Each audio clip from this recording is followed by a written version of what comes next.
ultimate purpose is not survival. It's finding purpose in what you love.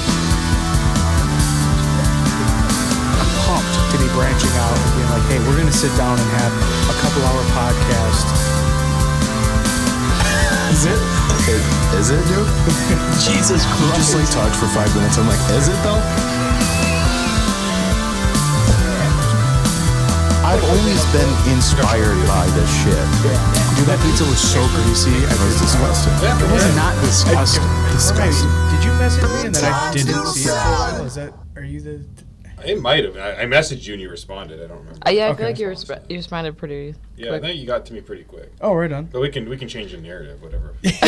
Dude, he wanted to come on here so Right, bad. you're just like, dude, you need to talk to your rep and then talk to me. Like, I got it. I don't have a rep. Have your people talk to my people. Right. No, I think it was right away. Okay. I could. All right. No, we meet so many new people that it's hard to keep track of. Like, there was okay, so it wasn't you, but there was a comic that reached out to us, and then I didn't get back to for like 6 months, and I was like, how the fuck did I not see this? Like, this is one. Oh, it was Ned, I think. Oh, okay. Ned Rice? Yeah. Yeah. Right on. Okay, so we do have. And to now schedule- he's not getting back to me Yeah. about coming on. He's That's karma. He's That's ghosting karma. us to get back. I like that we coordinated our outfits. We matched. Right. That's cute. Yes. I appreciate that about us. It's important. It's important. Do you want anything to drink? You want If you got a water, I'll take it. water? Or Fireball if you're feeling trashy? I wish. There's one. Yeah, that one's cold. The rest of them I just put in there. Thank you much. You're welcome. Scaring me with the open coffee right here. I'm like, oh, don't do it. Yeah, that's dangerous. Dude, so I was reading about you a little bit. You're a motivational speaker and a comic? I thought you were just a comic. Yeah, I kind of, the speaking is what pays bills, and Yeah. I've been doing that a lot longer than comedy. Oh, really? I've been doing that probably, almost at 20 years now, something like that. So Yeah. Where do you do that at? all Like, over. is there- All over. It really depends on who the client is. I do a lot of conferences, Okay. so I've literally been all over the United States, North America. Mainly the U.S., a little bit of Canada. Nice. So yeah, you just kind of go. It depends where the conference is, who the association is, and usually I'm the opening keynote guy, and just go in, and it's fun. It can be grueling. Lately, I've been doing a lot more stuff like in Michigan and like sort of the region because I want to be close to my kids and Sure. want to hang out. It's like right before the pandemic, I was on the road a lot, and I just remember like flying from like Texas back to Detroit, and then driving to like Indianapolis, and then back to Detroit for another thing, then to Toronto for a gig, and coming back. And then the world shut down, and I just like doing that type of grind long enough. I guess isn't really like it's fun when you're on stage. It's kind of like comedy, but everything to get there. Like, Yeah. So then the pandemic was like, you know what? My kids were really young at the time, right? So I was just like, I really just want to be as close to them as possible. Yeah. Gone for no more than a day. You don't have to deal with airports, which these days is good because airports are just getting progressively worse. Like they became like a necessary evil to like nobody. There's no enjoyment for most people going to. Not that it ever was super like fun, but I enjoy it. Do you really? I do. People Being at the airport? Depending on the mood. Depending on my mood. Yeah. If I'm anxious, I'll like it might fuck with my head a little bit being surrounded by so many people. Right. But I do like it feels like you're doing something. You know what I mean? Like as dumb as that. I don't know. That's a dumb way to say that. It feels like you're up to important stuff when you're at the airport. You know, it's kind of like puts me in this mindset of like, yeah, I think we're on a mission here. I think to do that, you got to dress nice to feel important, right? I can't go like in my pajamas and my t-shirt. I got business. Like, what do you do? Is that what you wear at the airport? I actually drive I go super cash, but I don't pretend to be important either. I'm just like, I'm all about comfort at the airport. But I wear like jeans and a hoodie because those are the heaviest items That's a and good the idea. biggest items for your suitcase. So. It's a good place to people watch, that's for sure. Oh, definitely. Man, the amount of families that we would just be like, dude, what the fuck? Right. Oh, yeah. You know? Oh, my God. People fighting. Oh, yeah. All the time. Couples just like, Right. you know? Because you always have one person in the couple that's usually organized one and one person that's not. And that's always the clash. If you shoot me a look, I will flip you over. Right? It's just usually the clash is like someone's like, you didn't pack this, and then they'll fight, or like, I am probably the more organized one in my family, and so I try to make sure the luggage is the right way and all that stuff. And like, do we need this? And then like, geez, we were coming back from Myrtle Beach one year, and like my whole family thought it would be fun to take rocks from the beach with them, and they put them in the luggage. So you pull up to the weight, and it's like 100 pounds. I'm like, what the hell? Oh no! Like, some of them Why had did you rocks, think? but of course they didn't want to get rid of the rocks. We all end up putting them in our backpacks. On your carry-ons. I carry on. Looking for your headphones, and there's just That- shells and fucking rocks. It was, man. Like, so long insulin. Like, this is time for the rocks to come. Dude. Oh man. Yeah, funny enough, like I'm really good at organizing physical things. Right. But my thoughts and my schedule, absolutely not. I'm horrible Right. about a schedule. I'm He horrible. can't remember anything. She'll come to me with like obligations that we got to talk about, logistics with the kids or whatever, and I'm like, what you're saying might as well be Mandarin. It's just not gonna click. Right. It's just not gonna stay in my mind.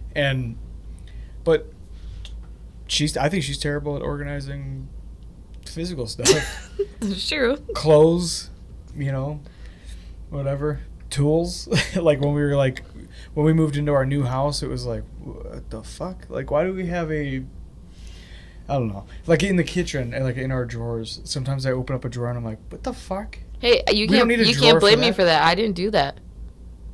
What do you mean? Stephanie did that. And my mom. Oh, all right. You can't blame me. Well, but we've been in the house for a year now, so I think I can pass So the now it's on buck both off of to us. Stephanie and It's on put both it of on us now. It's no longer, yeah. You now have ownership of it. it's definitely our fault by this point. We've been there a year, but yeah, I don't know. How do you manage your schedule with all this? Are you doing your schedule with all these? For the most part, I mean, Google Calendar. Yeah. It's all about being disciplined with it, right? If not the calendar, between the calendar and the spreadsheet, because I just have like in theory, I got the spreadsheet because the spreadsheet's usually easier. Like if you're talking to someone and like you're on the phone or something. For me, like pulling up Google Sheets is way easier than the calendar. So I kind of have a dual system. But yeah, just as long as I try, staying consistent can be hard, but Yeah. you learn real quick. Because you don't want to not be there, or double booking's the worst. It doesn't really happen to me, knock on wood, but like, Yeah. you don't want that to happen. Oh, man. To say like I can't come because I'm not organized is like, It's the worst excuse Pretty much. ever. Yeah. I've only done that once in my career, Yeah. so I'd forgotten one gig once in my career, in my speaking career, probably really early into it, and I just wrote down the wrong weekend, and it was in Detroit. And they called me, like, are you going to be here? I'm like, it's next weekend. Like, no, it's in like 2 hours. I'm like, I just can't make it. Like, there's no Oh, way of man. time. Because I was like in my, in my sweats and, all that. Yeah. Like, I can't just show up like in gym shorts and a tank top. Yeah. Right, let me talk to you now. Like, Right. so that sucked. Man. How'd you get into motivational speaking? Yeah, so the story is with me, like, I played college football. So people see like the unique arms and stuff, and so I used to, before I was married, wear like the alumni ring from the football program. So you're at the bar and people see you with the alumni ring and like, oh, like what's that? Is it a graduation ring? I'm like, no, I played ball.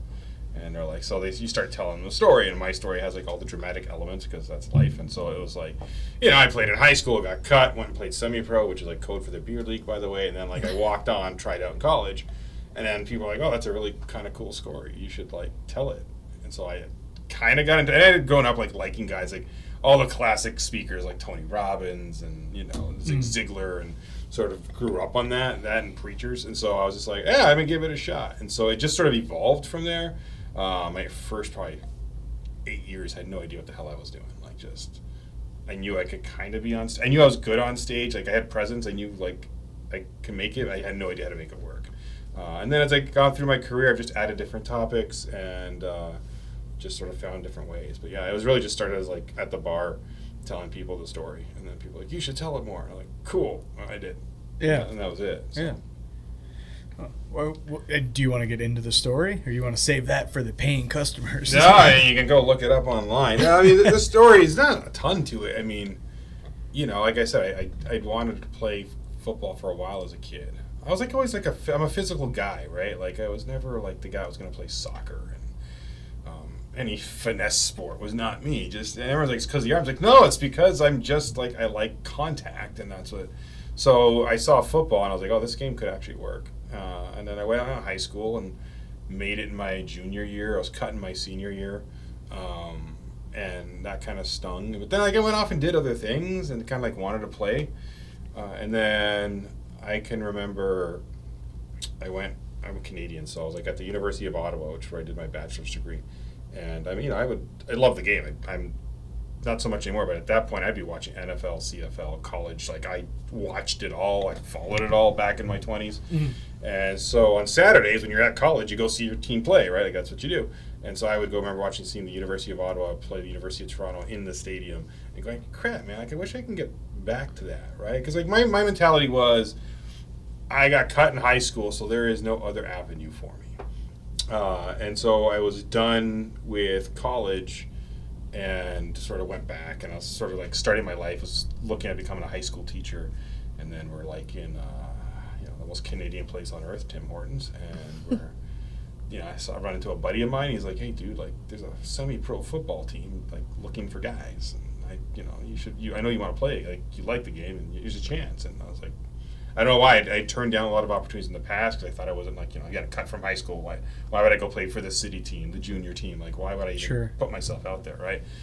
Well, mid-20s at this point. So I was like, heck, I think you get a little bit older. And I said, sure. So I went and I played there for a season. And as I was finishing that season, I'd enrolled at the University of Toronto. Getting certified to be a teacher is a little different in Canada. There's similar methods to here in the U.S., but one of the methods is you go get your bachelor's somewhere, and then you go to what they call teachers college for a year, and you get just a year of learning to be a teacher. You do your placement, and then you get certified, right?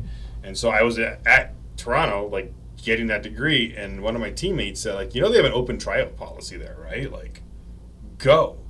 And so I called the coach, Coach Hallett, and he's like, yeah, man, come on out, and I did, and I spent like the first half of the season. We had a dress list, so we could only take 45, 46 guys to a game. And so I was, one of 90 some odd guys on that roster. So the first half of the season, we would show up on Fridays. Fridays was like roster day, right? So you would go and they would have sort of the roster of who's going, and my name wasn't on that. And I kind of expected, I'm like, this is college. Like, some of these guys get drafted to CFL. Some guys even go NFL. I was in the beer league, right? Like, what, and so...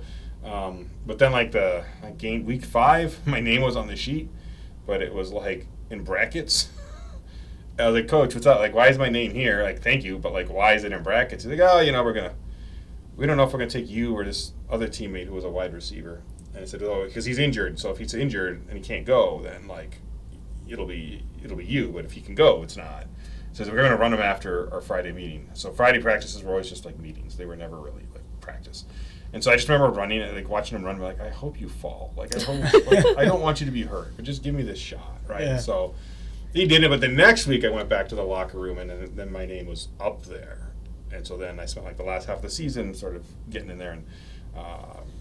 And what was kind of cool is like I think the second last game of the season we went to Ottawa, and now I'm field level looking at the seats I used to sit in, and going like, holy crow! Like 3-4 years ago, I was like, man, I'd do anything to be on that field. I'm like, here I am. Now you are. Yeah.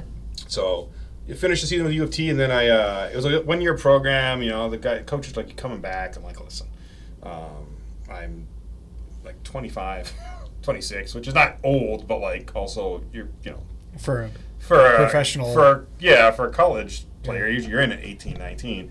I destroyed my elbow in semi-pro, just putting a block on a guy and trying to get around me, like my arms moved with me, my feet didn't, so like this just got hyperextended, like its joint. And so in semi-pro I covered it up, and in college I just didn't tell the coaches. I used to have in semi-pro I had like pads on it and stuff, like it looked like a weapon. And then the minute I walked onto the college tryout, I was like, that all went off. Like I went the whole season. I think I wore elbow pads by the end of it because I was like, well, it's a little bit of padding. It looks just like I'm a guy who likes elbow pads, so after my elbow was kind of shot and I was doing martial arts again, I was just like, I think I'm done, but I really want to coach. I was coaching a lot of football on top of playing. And they're like, cool, you want to come on staff for a little bit? And so I did. And nice. Yeah, and so from there, that's what got me down to the United States, because I was then coaching at Toronto, teaching high school full time, and then I just went on there's a website called footballscoop.com, which at the time had a lot of job postings. So I started applying for stuff because I was bored one day at work. I didn't want to teach the students apparently, and I got offered a graduate assistantship to this little NAIA school in Kansas. And I was like, cool, I'm going to take it. I'm like, I get a free master's out of it. I get to coach college ball for a couple more years, go to the U.S. And then that started, I coached college football for 5-6 years and met my wife and then sort of made other life choices. But that's the football journey. Man, what position did you play? Defensive, well, semi-pro as an offensive lineman, primarily a guard. And in college, I was a defensive end. Right on, yeah. Football's such a scary sport to me. Just like with all the head injury stuff that's coming out, the CTE, the concussions, and like every one of these, they're saying like every single play, there's a small like car accident worth of impact. Yeah, if you're on the line like I was, that's probably true on some level. Man. But most sports have an element of that.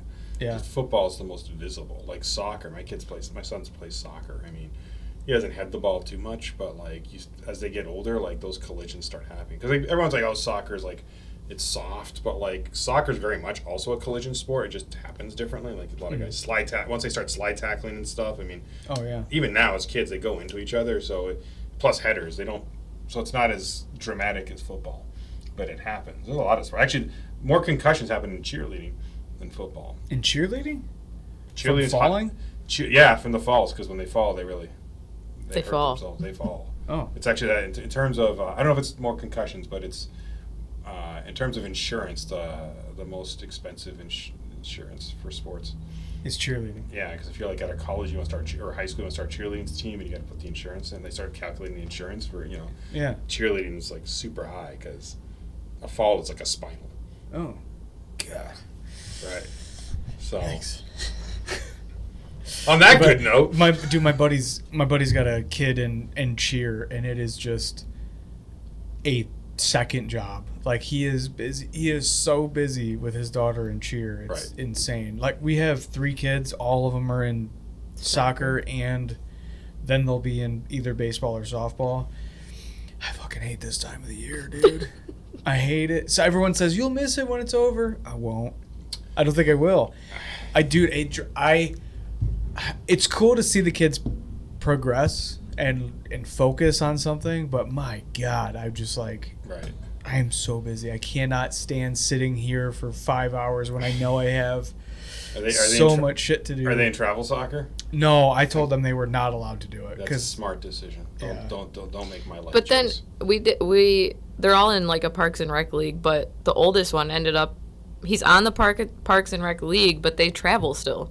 He'll have games an hour away. Yeah. And I'm like, this is just asinine. I just, God, I have a hard time with this because I want the kids to do all the things that they want to do growing up because, once you're in adulthood and you have these responsibilities, you're not going to have time to do this shit. But, my God, I'm like, I am so fucking busy. I'm so busy. We had 3 kids all have games, and one of them had a doubleheader. So we literally got to this soccer field at, I don't know, make up numbers, 1 o'clock and didn't leave until 5 or 6. And I was just like, what? Oh, sick. I worked all week so I could have this Sunday. And this is how I spent my Sunday. I hear you. My son plays travel.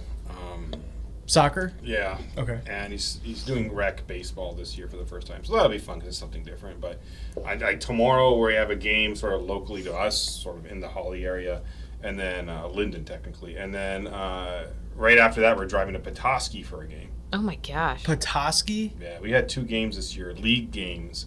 One was in Petoskey, one is in Traverse City because they put us in the Northern Division. And we've had 4 tournaments this year. One of them was in Tennessee. In Gatlinburg. Dude, This is what I'm saying. No, I just don't care about... Stay local. Yeah, what I tell. I don't care. Also, what I was like...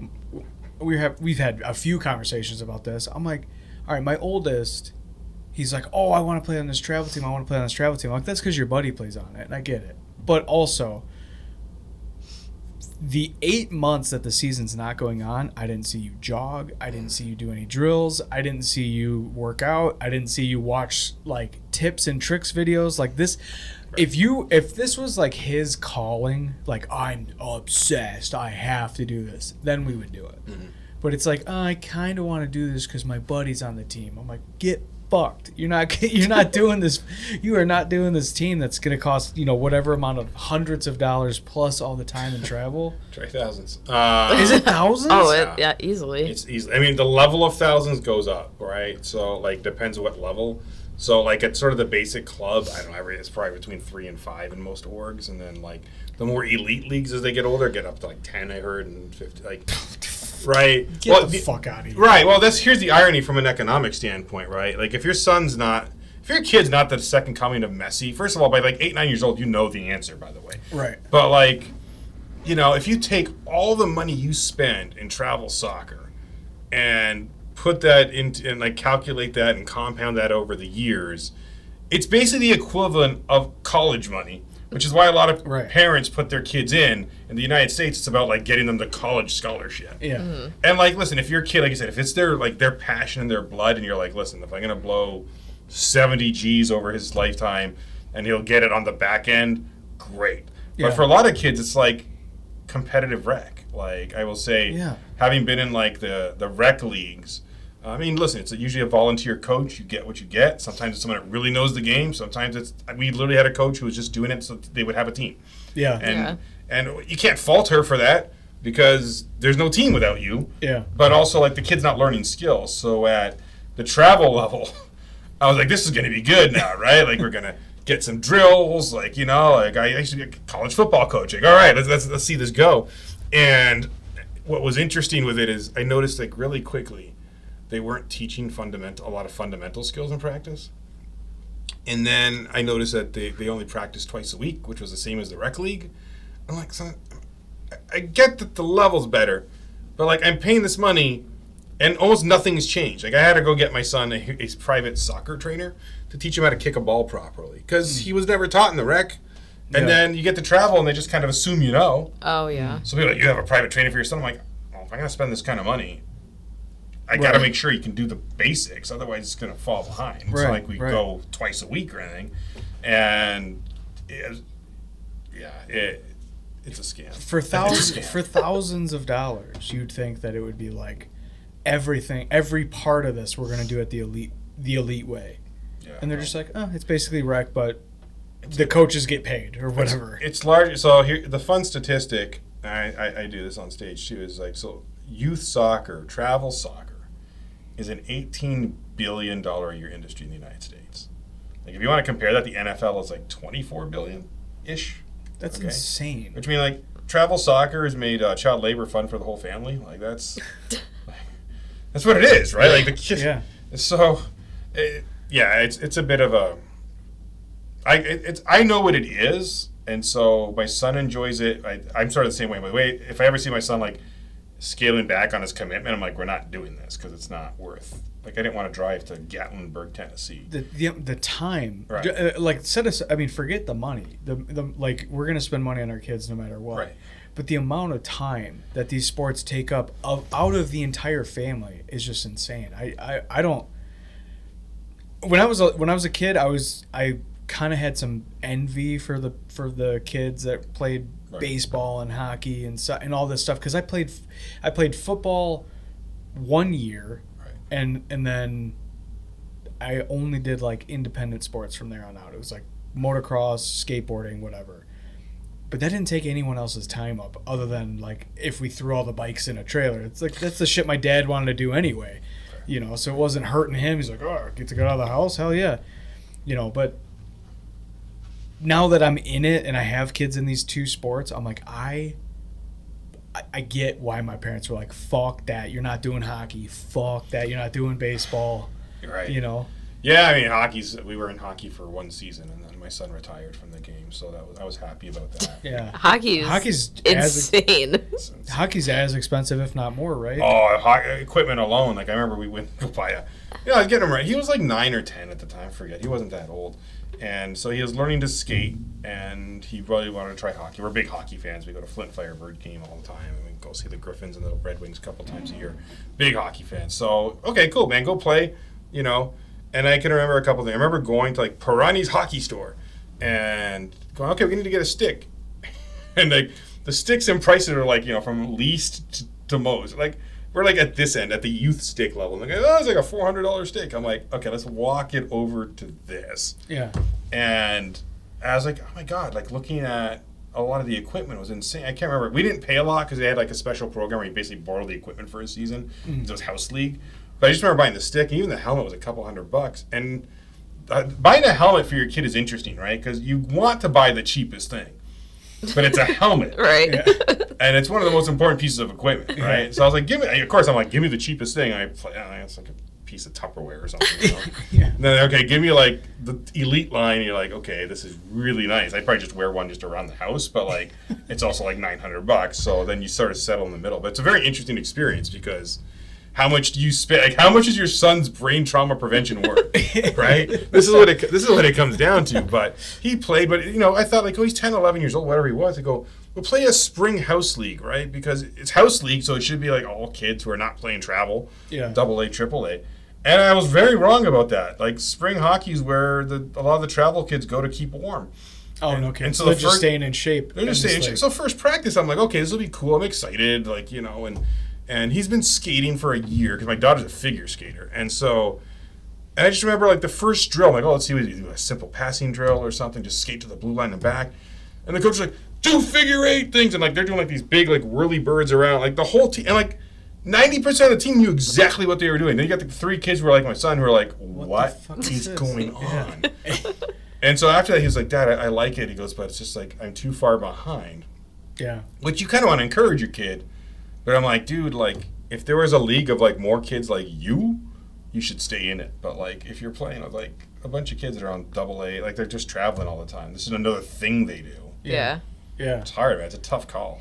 It's Yeah. a tough call. But watching the parents at all these things is, like, the best part of it. Like, they're And hockey parents are The worst. Are soccer crazy. pretty bad, too. Hockey are spirited crazy. Soccer, maybe because I've done soccer, more like delusional crazy. Like, they just, I don't know. I don't know if they believe that their kid's going to go to the World Cup or that they're just, I mean, all parents on some level, self-included, are living through their children in this whole thing. Yeah. But, like, the soccer, some of them are just, like, I don't know, like, they're just into it. Like, they're legitimate fans of the team, and that worries me. I think they're, like, 12-year-old kids. Like, oh, Jack's stats are down this season. I'm like, this guy hit puberty in a year. Give him a break. Like, Yeah. you Oh, know? Yeah. God.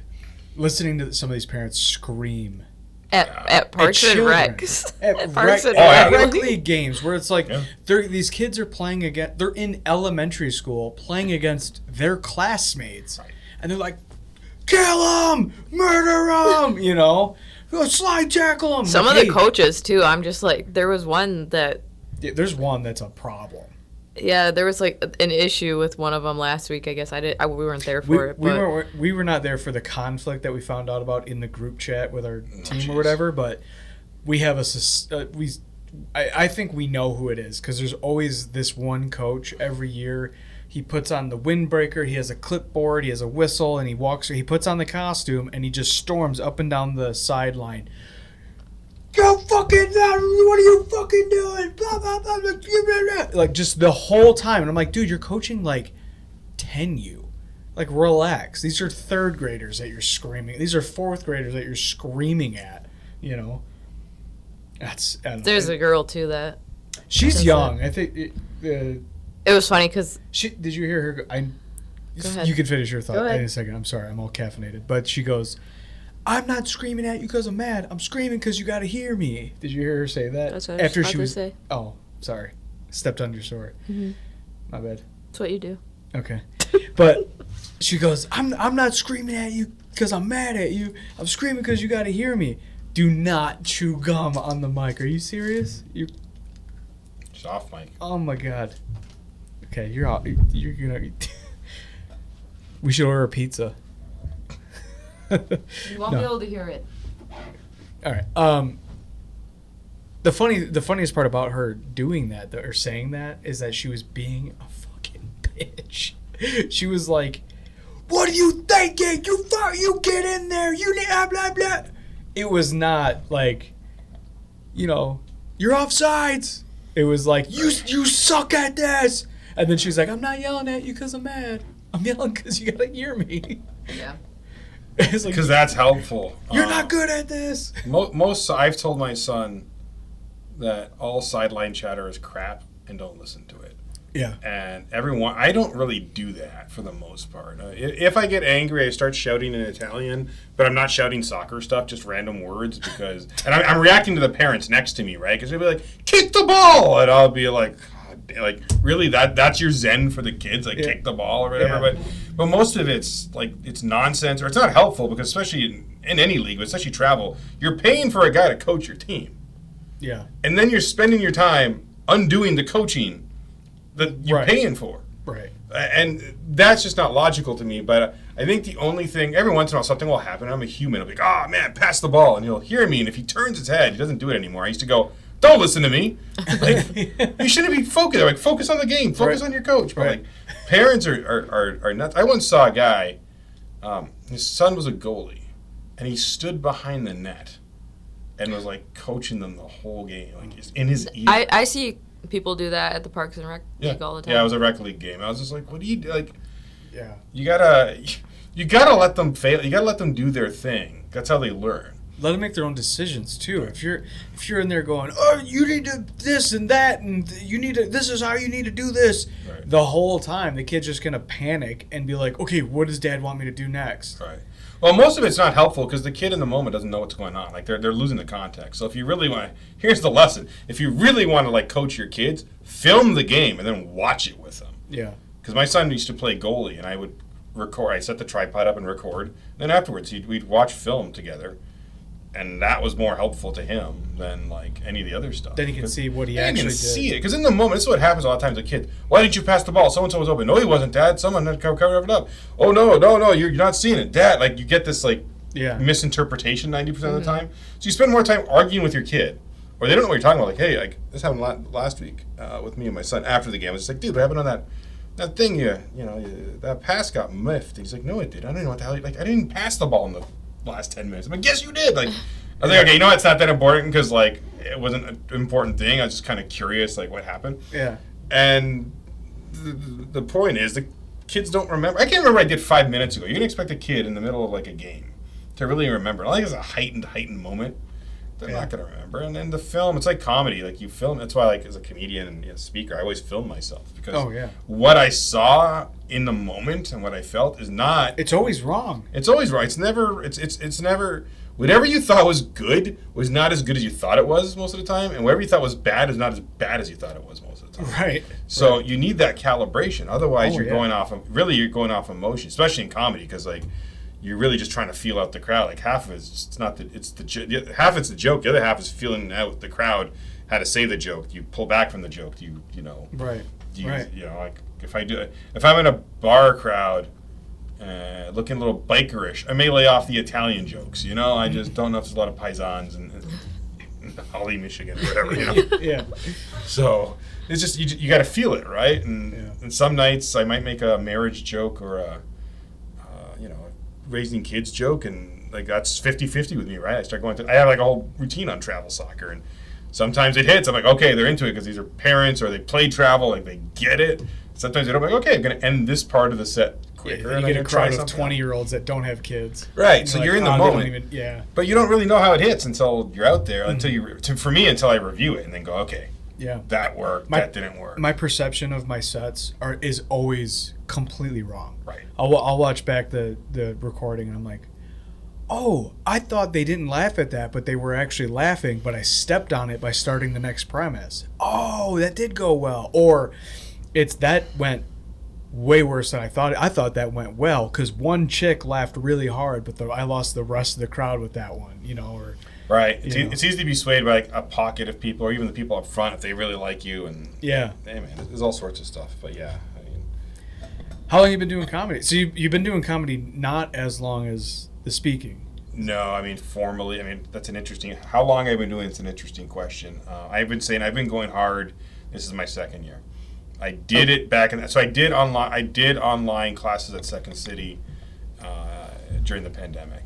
Okay. And then during the pandemic, there was tons of Zoom mics and things like that. So I was Really? I was That's yeah. interesting. The Zoom mics are weird. They're weird. I found I still use them actually, but the ones that are remaining and the ones I go to are actually decent for what I use them for. I use them to run new material. You need muscle memory in terms of saying a joke. Oh yeah. The people in that community are really, really cool. And it's been fun. I've gotten some bookings and stuff off of it. But back to so I did that, and like busy guy doing stuff. Like Zoom's convenient. Yeah. Yeah. And sometimes, like, listen, you can speak to a bar of 2 people trying to eat their chicken wings, or you can go on Zoom. And some of my crowds on Zoom event were like 65, 70 people Oh, wow. post-pandemic. So, Oh, no kidding. which do you go to? And so, Especially when you got to drive, 60 miles to get to the mic. well, being near Flint, everything's an hour away at least, right? Yeah. And so there was that. But then, like, I took the advanced class at the Comedy Castle last January of 25 or whatever it was, and I remember Joel who was teaching and just said, if you're serious about comedy, you got to do it at least twice a week. You got to do at least 100 reps a year. You got to do it at least twice a week-ish. Yeah. And I just took that to heart, and I was like, boom. I just put my head down last year and just started doing it. And then this year, kind of trying to keep the pace a little different this year because I'm doing a little bit more speaking because the kids are getting a little bit older and I can do that. But like it's also like after doing a year, I kind of know what mics are good for me. Yeah. Because one thing I learned in speaking is like when you're new in sort of like a performance profession, you want to go to like everything and get the reps, and there's value to that, but then you start realizing like not everything is equal. And I went up on stage and I did a thing, but did I really get anything out of it? And so I've gotten to the point where like I know which ones are good, and they're not always like the high profile mics. It's just places where I feel good, or it's well run, or You don't leave there mad. You don't leave there mad, or it's taken. My big thing is the mic taken seriously. If you're going to a mic, especially. You run into that a lot, where you're like, okay, it's a bar room, it might be good. Some of those bar room mics are great, but then some of them, it's like the sports are all on still. Right. The whole bar has their back to you, and the only people watching you are your buddy comics who've already seen your set 25 times. Right. So like really no one gives a fuck, and you're like, I could have did this in the mirror at home, and I'd be eating a snack in 10 minutes. Instead, I got an hour and a half drive. Yeah. Yeah. Those are rough ones sometimes, but so you get out there and I do my best, and like I said, the Zoom mics are great for new material for me. Like all my stuff gets worked in a Zoom mic first. Yeah. Even now, for like the 4 I go to. I see. Honestly, I've heard so much shit talk about those Zoom mics. I never even I never even considered what may be valuable of it. And I guess getting a rep in and just act like performing it, but without the pressure of doing it in front of, right. people in real life. I mean, I guess there's a lot of value to that. Yeah, it depends what you want out of it, and like anything else, it's what's the room, right? So like the couple I go to, or I will rotate when I can. Usually they're comedians. Some of them are like, one of them's the Second City does 2 virtual mics.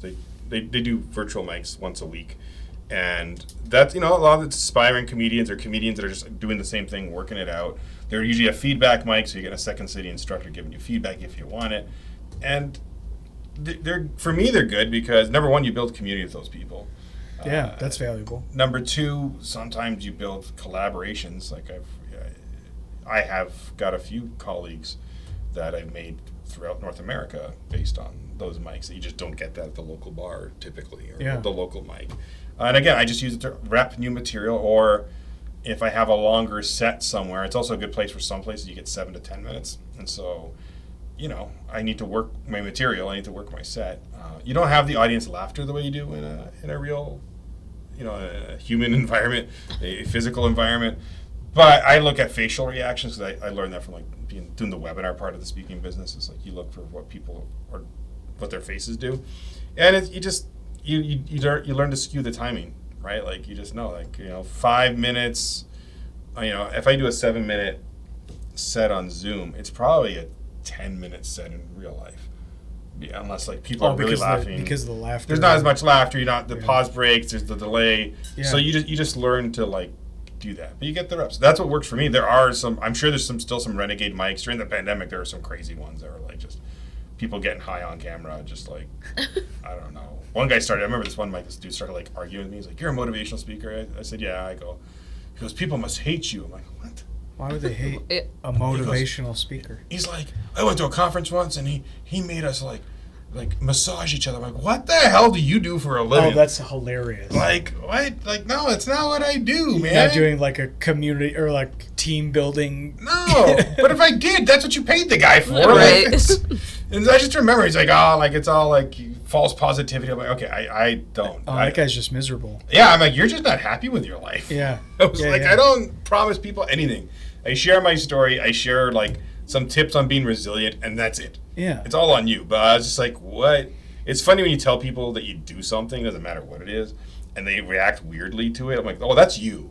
Yeah. That's you stuff. You're projecting your internal. Right. I started writing a bit about Tony Robbins, and I feel like I have to bring this up to you now Sure. because we're comics and you're a motivational speaker.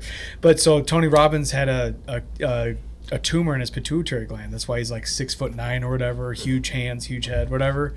And so the bit basically was like, well, if the tumor was pressing on the part of the pituitary gland that made his dick grow, he wouldn't be a motivational speaker talking about how to treat your lady or whatever. He'd be out there fucking filming porn basically. Be a porn star. Yeah, that one's not obvious. I need to figure out how to word that if I'm going to work on that. I mean, one. he's It's prettier so than fucking- Ron Jeremy. If Ron Jeremy can do it.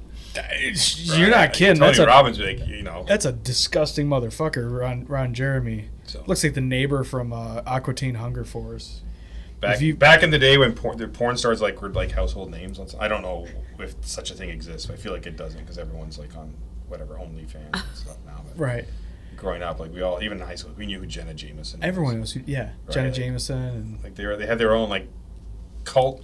It was its own niche, but it was a very public niche at sort of the elite level. So, Yeah. like even people knew it. yeah, it's fun. Yeah, that is funny to think about. Dude, there was it's funny that you said, so I'm a pipe fitter, do a tally. I'm a pipe fitter, and I went to the porta potty today, and the only graffiti on the wall in the porta potty was favorite porn star, and then there was like 4 names written, and there was like tallies next to them. Well, that's community building. That's great. Yeah, this is the kind of team building we need. In construction, our HR is safety. Like there's a safety team, and so they walk around and they basically are just looking to get people ran off the job for doing dangerous shit, douchebags. But they always do these like team building things. They're like, all right, next Thursday we're gonna have a safety luncheon, so we're gonna feed you guys pizza or whatever, and then we're gonna have a talk or whatever. And every time I'm forced to go to one of these, I just get my food and I leave, and I come back like at the end of what would be our lunch hour. Sign off on it if you have to. Yeah. Literally yes. My foreman. I was at a job in downtown Detroit, and they would do these safety meetings in the basement of the building, and I came down there, I signed in, I grabbed my donut, and I left, and I went to the bar that was down the street, and I was sitting there playing on my phone, and my foreman texted me, he's like, where are you at? And I looked up, and he was walking into the bar. I'm like, where are you at, motherfucker?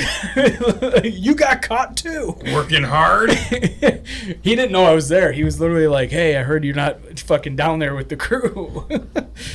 That was hilarious. I'm like, you're caught too. You're buying. That's fair. So instead of learning how to be safe from some 19-year-old dweeb that just did a 6-week course on safety training, me and him went and got drunk. Mandatory trainings are the worst as a presenter. They're just terrible. Oh. It's because nobody wants to be there, right? It's like the audience is captive. Oh, yeah. They have to be there, but they don't want to. That's why like doing schools can be hard. I don't do a lot of schools. I do. I've done a little bit more lately, but like because the students they're happy they're not in class. Man, that's about it. Yeah. What age groups would you be doing when you did High this school. I won't do elementary. The potential of me saying something inappropriate, not like It's too high. I don't like. I'm a clean comic. Obviously as a speaker you have to be clean, but when you start talking about like, you know, like adversity and like grinding through things and like talking about like people's negative perceptions of you and like what people say and like sometimes I get like, Get a little heavy. I get heavy and just like, I won't say emotional, but like sometimes you're just like, fuck those people, right? Like that kind of shit might come out of my mouth. And with a corporate crowd, they forgive it. I don't want to, with a school crowd. Yeah. Not always, although it probably makes me more relatable. The students would probably be like, hey, that guy's like more real than whatever. They'd be like, he's cool. He's cool. He swore. He didn't get in trouble. I did a speech at a high school for the trades, and so I came into the trades class and talked to them, but I talked to them like I talk. I didn't pull punches. I was like, this is what we do. This is how we do it, and you can make a lot of money doing this, and blah blah blah. And showed them pictures of like a like I had a slideshow put together, but she taught at the school. I did at Holly High School, so she taught at the school when I went there. So I was like, I gotta like remember that was my professional job. Yeah, like I couldn't go in there and be like, "What's up, you bunch of fucking homos," or whatever, and like say something off the walls. But like, I mean, like I was tame for me, but I was unhinged for a guy speaking at a high school. Right. And I remember when I was done talking, all of the kids were like fully locked in to me, and I remember thinking like, okay, so I think talking like myself made them kind of pay attention instead of just being like, oh, let this guy talk for an hour, But one time I accidentally swore in front of my students, and they thought it was the funniest thing ever. Right. They loved it. You broke character. Yeah. I used to swear in front of my students too. Probably too much. They liked it. Well, the only thing they liked. But if they swore at me, I'd be like, "Oh, that's what you're gonna call me?" I'd be like, "I'm not a bitch," but I'm glad that I'm sorry you think I'm a bitch, but it's so funny the perception that some of these kids would have of you. Like I remember you were telling me that you wore a band T-shirt, and one of your kids was like, "You know who that is?" And you were like, "That's my generation," or something. Do you remember what band it was? It doesn't matter. I don't know. I know that band. there was one of my students really liked the Amity Affliction. Is that what they're called? I think.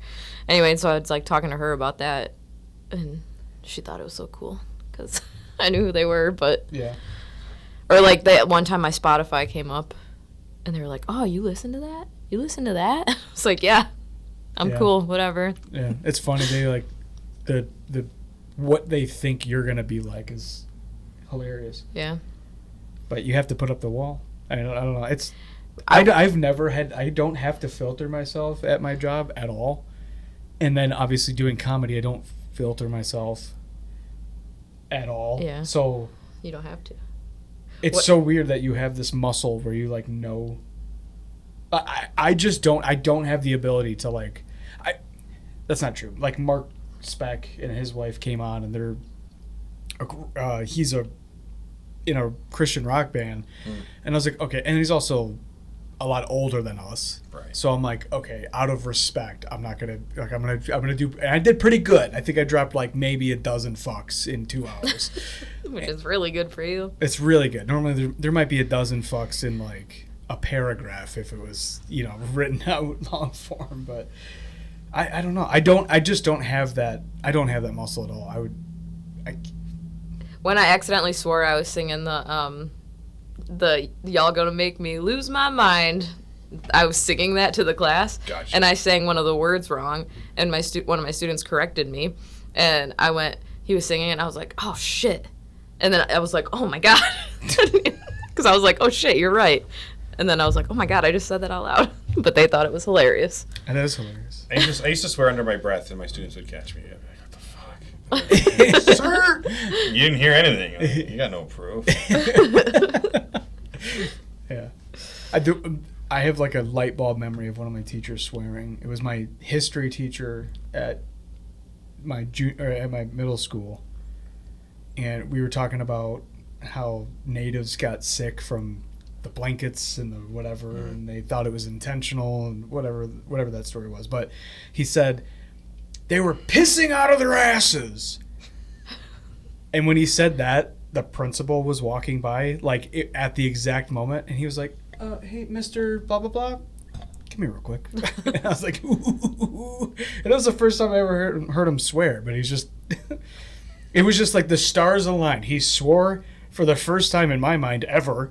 And it was right as the principal was walking past our classroom. Could you imagine that showing up like in his annual review? Like, Said, uses inappropriate language. For example, said pisses out of their asses. Seriously. Gets written up by HR. They're sitting in that circle at the train like, why are you here? I said pissing out of their asses. And God damn it, I supported it. It was the best illustration Right. I was talking about a genocide here. Talking in a historical context. It's allowed. I wasn't talking about the cafeteria on Tuesdays, which that also would be historically accurate. One time I had all the kids at the school with me, and because we were setting up for the summer. My kids? Yeah, and okay. I walked in to get like a cart, and we walked by with the janitor's room, and he was on the phone, and his oldest heard him swear, and we walked out of there, and he's like, I didn't know teachers swore. And I was like, hey, have you ever heard me swear? And he's like, yeah, but you're different. Like, it's not, teachers don't swear. I'm a teacher. It's like when students see you out like at Meyer or somewhere, and so that's like the weirdest thing. Yeah, and they're like, you live there. Yeah. They can't picture you outside of the school. Yeah. I had that happen a few times. Like, I ran into a kid at the mall, and he's like, what the heck? I also teach kids with autism. So, like... So that perception is tenfold. The perception is very different. But, yeah, he was just shocked to see me out doing things other than teaching. The weirdest thing is that, like, so Paige is only 29, but we're, like, running into her students at concerts now. Like, the ones that are, like, long graduate. Like, one of her students was, like, double fisting at a couple of tall boys at a rock concert. And she's like, Miss Terrigan? And she's like, who? And she's like, it was so weird to see, like, oh, your student is now an adult. And, like, they're old enough to drink. It's just, I'm not used to that. Yeah, she was 22 or something. And she's like doing the... Paige was doing the math, going like, wait, she graduated? Oh, yeah, I guess she would be old enough to be here and drinking. It's just weird as hell to, like, them going from kids to now they're doing the same thing that we're doing, which is seeing Peach Pit or whatever band that was. Yeah, it was Peach Pit. I remember the high school I taught at was kind of like where the expelled kids went. And it was also in an auto town that went under. So we had, like, a lot of students who did not finish in the 4 years, right? So, and in Canada, the drinking age is 19.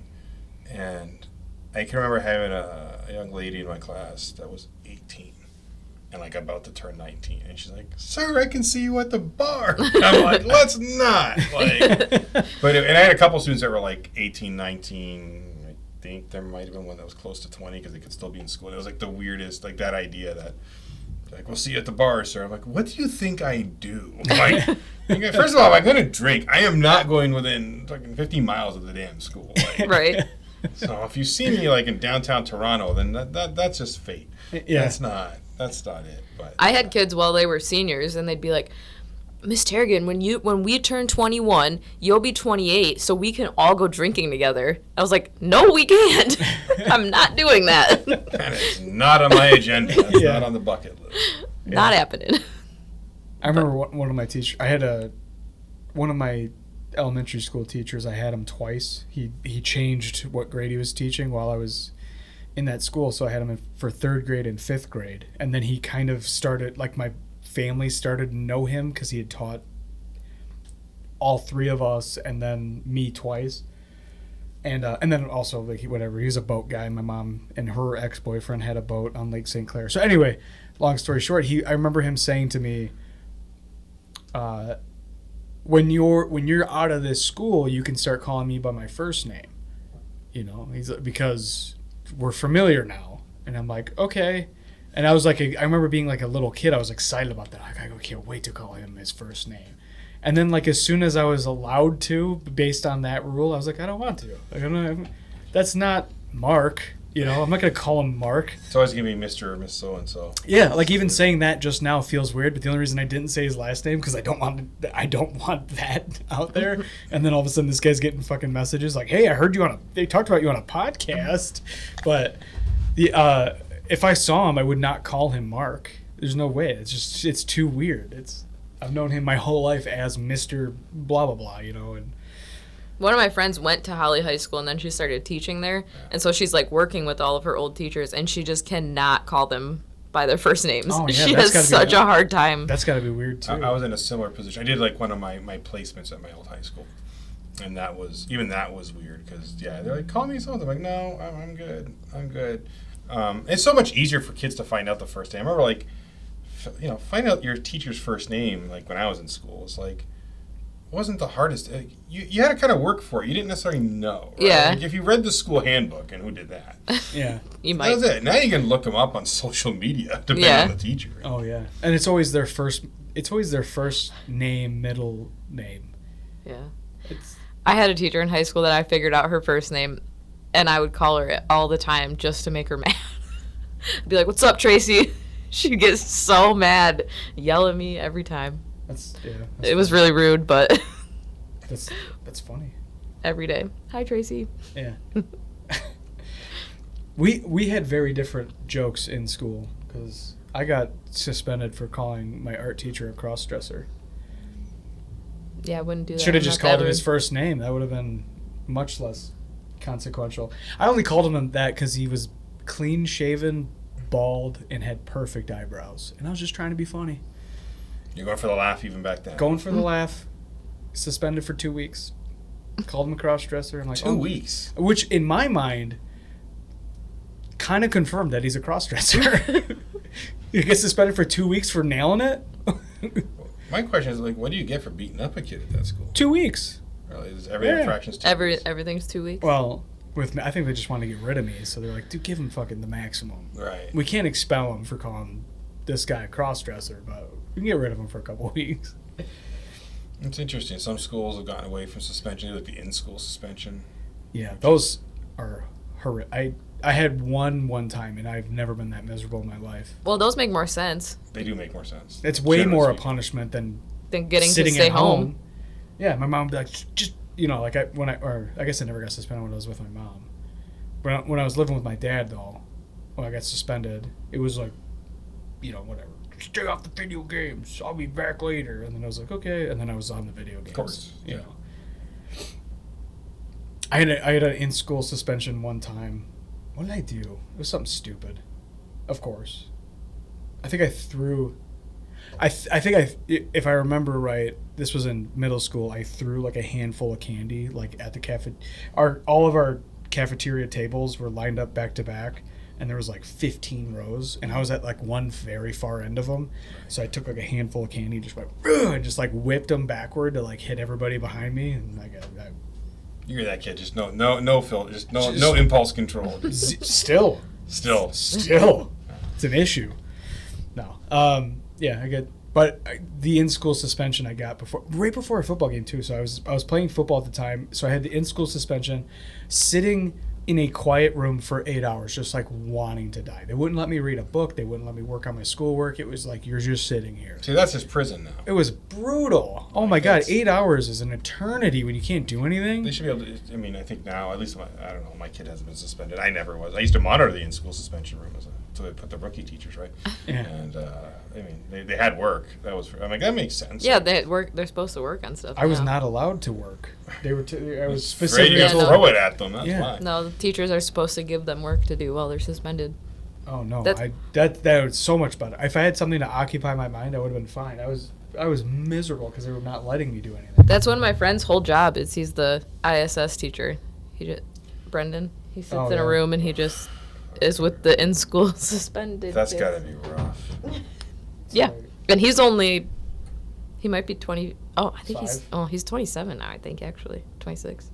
I don't know. But when he started, he was young, and he had went to that high school, and and his mom worked there too. So everybody knows him, so they all think he's cool, and he's supposed to be like tough in the ISS room. Yeah, it's a good place. I think about some of the ISS teachers were like coaches or someone they thought was Yeah, intimidating. that's- Or they go the opposite way. Someone that's like super nice because like you might have like real behavioral kids in there. I think someone's calming, but they don't put like the somewhat flawed average teacher in there usually unless they have no one else. It's Right. always like one extreme or the other. Yeah. Did you ever get suspended? Nope. Fucking Goody two shoes. I got my phone taken away once, and our phone policy was, like, whatever day you got it, you had it taken away until the following Monday. And it was right before, like, spring break or Thanksgiving break or something. And I was like, I need my phone for the break. Fair. Because we were going on vacation, too. So I went to the principal, and I was like, look, we're going on vacation. I need my phone back for the break. Like, is there something I can do? And he ended up he's like, yeah, you can have it back, but you have to have a detention. So I had detention. I had detention a lot in middle school. I got detention for not cleaning my locker good enough. My science teacher gave me detention for that. For throwing lead at my friend one time in the middle of class. We were throwing lead back and forth, and we both got detention for that. I had more than that, but I don't remember what they were for. These are so boring. I know. I was a good kid. What's it like having two parents? You have 4, technically. Got the combo pack. I got the Brady Bunch, but like, yeah. What else did I get in trouble? I got in trouble for, I went onto the football field, into the bleachers during the school day, so I'd go smoke a cigarette. And I put a pencil in the door to like prop it open so I wouldn't get locked out. And the hall monitor noticed that and came out and caught me smoking. And, yeah. She didn't actually catch me. I saw her coming, and I, like, put it out, stomped it out, like, brushed it away from me, and she came around the corner and was like, what are you doing out here? I was like, nothing, I'm just hanging out. And she's like, it smells like cigarettes out here. And I was like, I don't know what you're talking about. I'm just out here. Dumb. And so she took me to the office where the resource officer was, and he goes, empty your pockets. I go, no. He goes, I told you to empty your pockets. I said, no. So then he stuck his hand into my jean pocket. Things you can't do anymore. And I had a pack of cigarettes in my pocket, but he stuck his hand down my pocket and pulled it out. I'm like, what the fuck are you doing? You can't put your hands in my pants. He goes, I knew that you had these, blah, blah, blah. So this is the only time my dad has ever come in clutch. My dad gets called up there, and he's like, what is going on? And they're like, oh, your kid was caught smoking a cigarette in the stadium or whatever. And I was like, she did not catch me smoking. I was out there, whatever. She thought I was smoking. I was not smoking, which I was. And he's like, okay, and then what happened? I'm like, and then this fucking guy put his hands down my pants and pulled my cigarettes out of my pocket because he told me to empty my pockets. I told him no. He's like, you put your hands in my kid's pants? He goes, yeah. He goes, we're fucking done here. What do you put your hand down in my kid's pants and grabbed what was in his pocket out of his pocket? I'm like, he's like, no, we're done here. He's like, he's getting. They were talking about, we're going to give him a minor in possession or whatever, because I think it was like 16 or 17. And he's like, you're going to give him minor in possession? He's like, I'm going to sue and he went off. I'm going to you put your hands on my kid, you fucking question him without an adult present, blah, blah, blah, blah, blah, and like flipped out on the guy. And they're like, well, we have to at least suspend him because he was smoking on school property. He's like, fucking suspend him then. And we left. And it was October, so My dad knew I smoked. He's like, it's a fucking good move, dumbass. Like, don't do that at school. But we went hunting. We went hunting for 2 weeks. I was like, so that was my punishment for... And the lesson is smoke at school. Go on a life bonding experience. Went on a 2-week hunt instead of going to class. Give my son a 6-pack tomorrow. Start drinking on Monday, and we're going to Tijuana. Yeah, that was like the only time he came in. I mean, I absolutely should have gotten in trouble, but in my 16-year-old brain, I was like, Yeah, of course. It's always funny when like teachers. I mean, this happens in any profession. Like office cultures are notorious for this. But like people become fixated on stuff. Like that teacher in that moment was fixated on busting you. Yeah. Whether cigarettes were his thing or like just because he didn't like you, whatever it is. But, like you have people like that, right? It's like people in the office that like you ever get that people that like they look at people's calendars and they'll tell you about them based on their calendar. I go, Bob's not in today. He's usually not in on Tuesdays. I'm like, do you work? Like, what is your, like, why is this? Why are you looking at other people's stuff? Like, why are you analyzing other people? Like, people just have that. You got, like, the teacher that's like, this locker's not clean enough. Like, that's their thing. Yeah, detention Whoa. for not cleaning a locker. It was the well. same teacher that gave me detention for throwing lead too. Well, just- I mean, Just like throwing shit in detentions. class. He's- I just don't think he liked you. That's no, I don't awesome. think he did either. He was also like in his last year of teaching, and Oh, he just doesn't care. yeah, he was a little cranky He's guy. taking things out. He's just like, I'm done. Yeah. And call like I see it, or give people detentions. I don't have to deal with it. It's next year thing. Yeah, pretty much.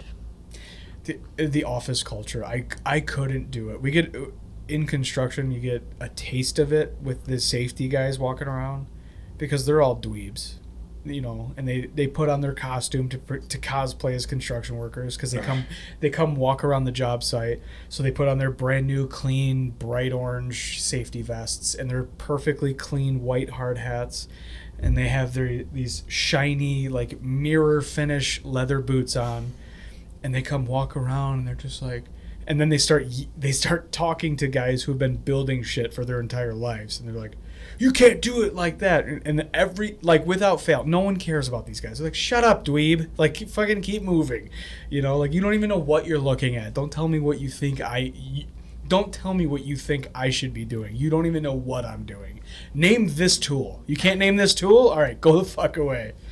It reminds me, like when I was in college, I took a Native American history class, and good class. But there was like this one guy in the class who would always like retort, like he'd always rebut the professor a little bit, based on like Dances with Wolves or whatever movie, and he'd be like, you know, in the movie Dances with Wolves, they did this, this, and this, and my professor would be like, yeah, that wasn't inaccurate. That's a movie. Yeah. And he would like go in. I'm like, PhD in a lifetime of study, literally lived with the Inuit in the Yukon. You watched Kevin Costner. Like, And he's thinking that he has the same experience. right. Or the same knowledge. That's fucking hilarious. That's funny as hell. Well, actually, in this one movie. Well, it was even worse. I was so excited to take the World War II class because I was like a military history guy in undergrad. And so I was excited. I took World War II. It's a good topic. And, like, my professor was one I really liked. And I was, like, super stoked for this class. And I realized, because this is, like, when Private Ryan and all those movies were coming out, like, that whole, like, renaissance of World War II films. Yeah. Holy, there's so many armchair experts in there. Again, rebutting the professor based on the movies or whatever book they had read, like, as hobbyists or whatever. Yeah. So I stopped going to class. And I had that professor, like, back to back. I had him for, like, 6 hours straight that day. But I didn't mind because he's a cool prof, right? Like, you know. And so, long story short, I missed a lot of that class, and then something happened in my personal life where I couldn't take the final, so I had to, like, meet up with him. And my final exam, by the way, was an oral exam that I did while walking him to the grocery store. He's like, yeah, tell me about Normandy. I'm like, all right, what do you want to know? Like, whatever you want to talk, just talk about Normandy. I'm like, all right, cool. But he saw me, and he's like, I see you guys. I just noticed, I see you in the first class a lot, but not the second. I go, sir, all due respect, there's a lot of people that interrupt you in that class, and I wasn't learning much because I don't want to hear about Tom Hanks's canteen in the movie, you know? Right. And he's like, you're right. That class was really annoying. I'm like, good. Yeah. So, God, man, that sucks though, because you're paying for the Yeah. class. You should be there for the experience, but these kids are such shitheels. right. Well, you want to take that class. In my case, that's a class I wanted to take. Like I chose my professors I chose my classes based on professors, if I could. And it was the best advice I ever got. If you like a professor, just take everything they offer if you can, because it'll be a more pleasant experience than taking a subject you don't like, or a subject you do like with someone that you don't know of. So, like, balance it, right? So I found a couple I locked onto, but, like, to the point where I actually ended up taking, like, the history of Canadian business, which was not interesting. But my final paper was on John Molson of Molson Breweries. Nice. So that was fun. I mean, it redeemed it. But it was way better to do that than I took other courses where, like, just, I mean, if I didn't know the prof, I was just like, if you like someone, stick with it. Yeah. And just go with it. I wish I got that advice. I had my anatomy and physiology professor. I started in nursing school, then I switched to criminology, and then I became a steam fitter. So I just didn't know what the hell I wanted to do. But my professor for anatomy and physiology just hated my guts. I took the class seriously, but I was also like the fun guy, and she just hated my guts. Like the moment we met, I knew, I was like, she's gonna fucking hate me. Right.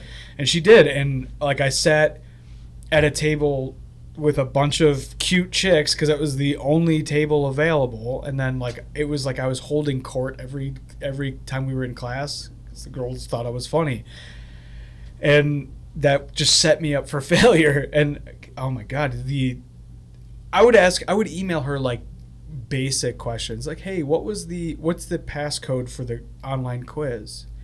And instead of just saying here it is, or you should know this, whatever, automatic failure because you didn't write it down or whatever, she would just write these paragraphs about how I'm going to be a failure in my life, and like I don't take anything seriously enough, and I'm a like, she would write these paragraphs about like, you're a waste of space in my class, essentially. You're a distraction. This is like, it would just be like, you're attacking my character because I didn't know if the password to the quiz was mitosis or meiosis. I didn't know which one it was.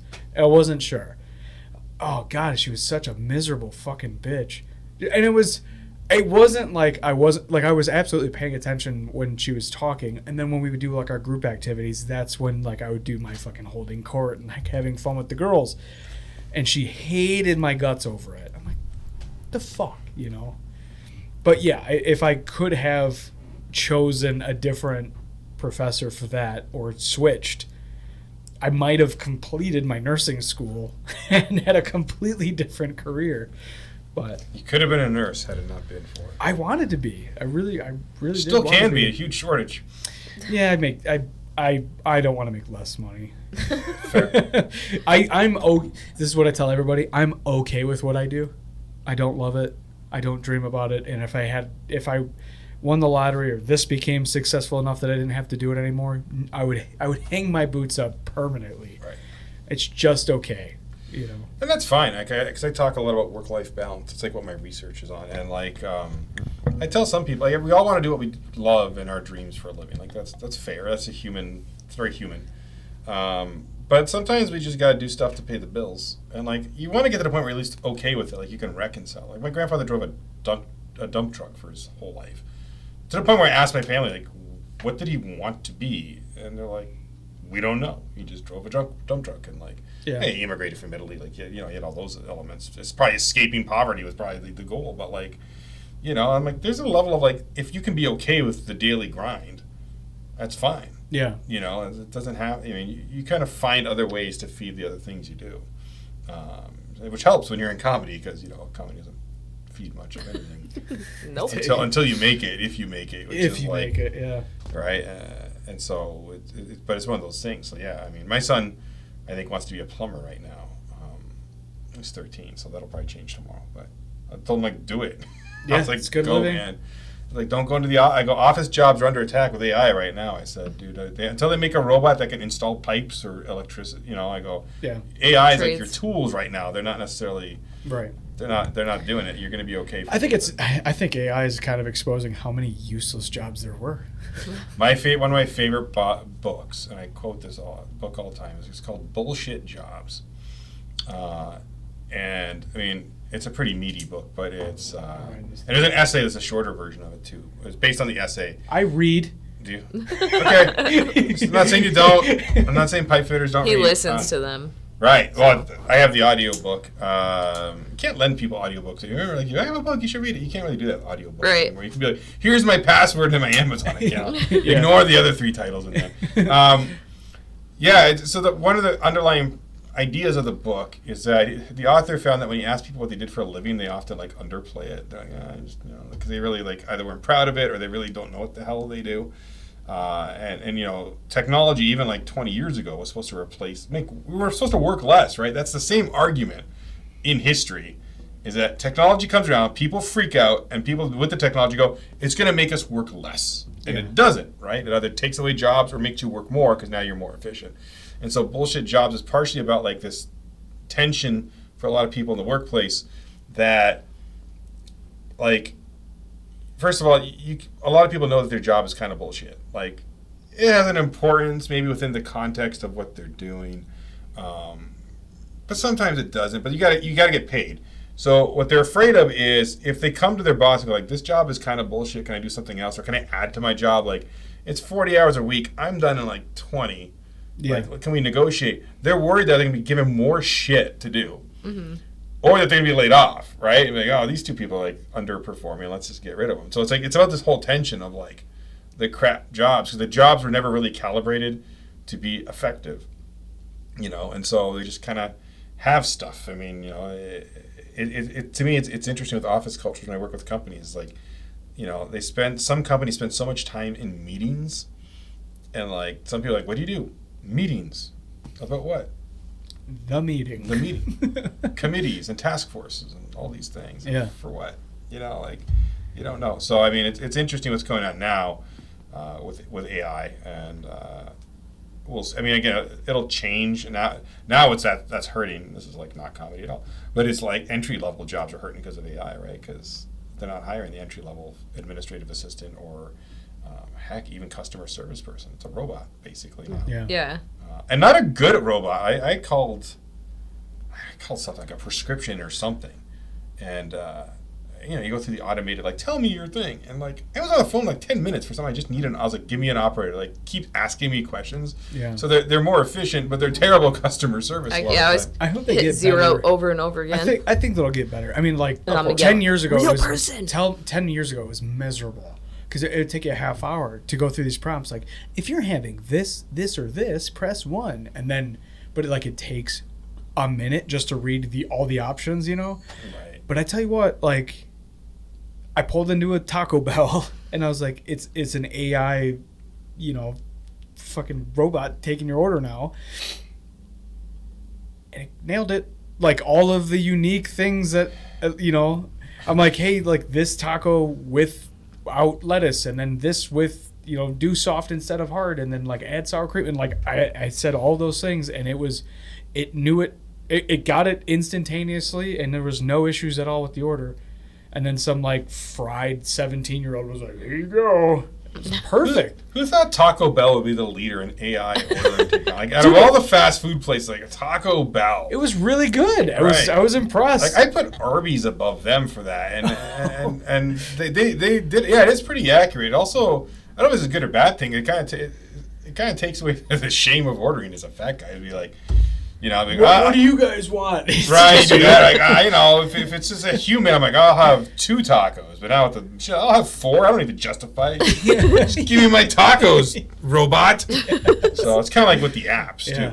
I see with the AI though. I mean, this is a conversation I've had 100 fucking times on this podcast, but I'm not a guy like, I feel like there's a left-wing narrative that AI is the devil. It's the worst thing ever. Shut down all the centers, and you know, if you use it, you're scum. And I'm like, it's just a tool. And if you use any tool with morals, right, it's just a tool. You know, it's like the old joke, like you can take a hammer and build a house. You can take a hammer and beat yourself in the head with it. It's like it is up to what the user wants to use it for, right? Well, AI has been used for a long time too, so it's just this current version is a lot more public and more powerful. Yeah. I mean, the data centers and the environment kind of, to me, that's kind of an issue, but well, it is an issue. It's not kind of an issue, but I think the idea isn't like, I mean, technically we could not use the technology, but realistically, it's how do we use the technology, to your point, right? And so how do we reconcile that? How do we put safeguards in, which some people don't want safeguards, and I don't know. Yeah, the safeguard thing is, like, you don't want people to do, I mean, there's some people doing horrific shit with AI, like, right, you know, making, you know, revenge porn out of their exes with it, you know, and, oh my God. But then there's also, like, you can do awesome things, like, hey, I do this podcast, and I don't know anything about audio engineering, but I can plug what I want into ChatGPT and go, hey, give me a workflow of how to make my audio sound rich using this audio editing software. And then I go through that audio workflow that ChatGPT gives me instantaneously. Mm-hmm. And then my audio sounds great. And it's like, my audio would sound like shit if I didn't have, could I have gone through forums, like old Reddit posts from 2006 and figured out how to make my audio sound pretty good? Yeah, but it would take me way longer. You know, I don't understand the, like, so, like, it's a narrative that people are like, oh, AI is abhorrent. It's evil. It's the plagiarism machine. It's like, can be. It can be. I've seen. I was listening to a podcast, and an executive created an an AI chief of staff, which I thought was interesting. That they used all their different tools and AI talking to AI, and basically created a chief of staff. And I thought, like, who do you fire if that doesn't do the job? Oh, that's weird. Like, what do you say to the AI? Like, we're done. Like, gone. I'm deprogramming you. Yeah. And if it becomes sentient, does the AI like harass you? Does it leave like a bad review on Glassdoor? Yeah. Chief of staff, like, did the AI have firing and hiring power? No, or but just made recommendations. It gave input on things. It actually, what it was used for was a lot, like, again, meetings, right? Like, as a CEO, this person's busy, and they're like, you got this meeting, this meeting, this meeting. You have all these briefings and reports and things, and the AI summarized, but also would, like, help the CEO navigate personalities, help them, like, you know, remember this thing, like, this is the report based on, like, acted like a chief of staff. Sometimes even sent out emails. They had a workflow with emails and things like that. Like, I was like, I should do that, and I'm like, I am not that advanced. I will forget like 17 steps, and it'll just be like ChatGPT look at me like, what do you want? Yeah, I can do something, dude. God, how weird is that though? I mean, I don't know. I see, like, I fall somewhere in the middle on, like, how I feel about it. Like, I want some beautiful, you know, public land getting sold off to a $1 trillion company, and then they build this giant whining fucking data center that disrupts everything from the noise to the water supply in that area. No, I don't. But also, like, do you want to be the guy that was, like, protesting automobiles? You know, like, is that who you want to be? Do you want to be the guy that's like, what's gonna happen to books with this talking box? You know, like, is that the guy you want to be in history, or do you want to be the guy that's like, new technology is awesome, we should adapt with it? You know, that's the key, just adapting with it. And the landscapes change, right? Like, comedy, the landscapes changed. Where, I mean, being on stage and telling jokes is still definitely a part of it is the art form, but short form stuff on, like, Reels and all that, TikTok, I mean, can be that. I know, like, some comedians struggle with that, or, like, understanding that, and I'm not good at it, so I'm not like, I got like no followers, but, like, the idea that you know how you build audience and fame, like, the idea of fame is so different now, right? Like, think about how many bona fide movie stars do we have now, and then of the ones we have, which ones aren't from, like, 20-30 years ago?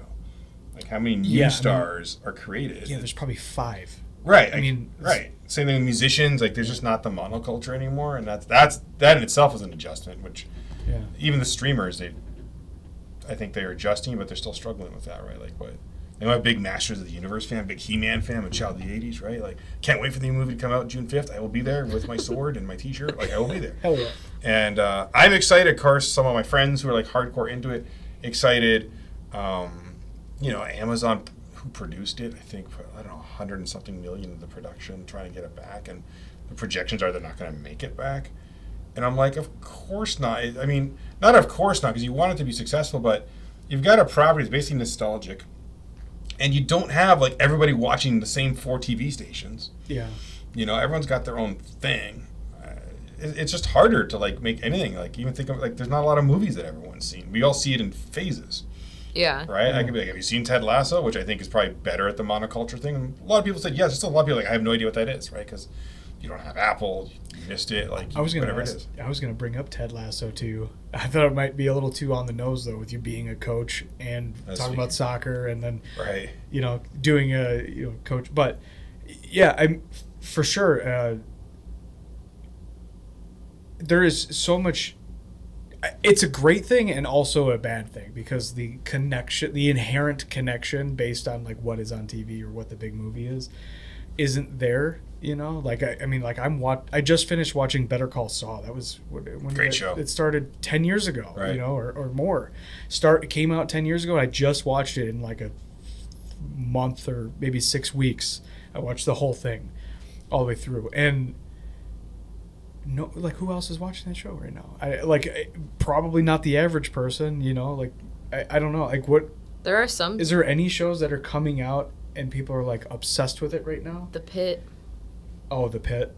I was going to say, like, the most recent one. That's one on HBO Max that I feel like a lot of people are watching. The most recent one I could think of that everyone like connected on and like had to watch was Game of Thrones. Like, I think that might be the last one where everyone is like, everyone who was into it at the beginning is like actively watching it as it's happening, and everyone's talking about it. No one's talking about TV shows or movies at work.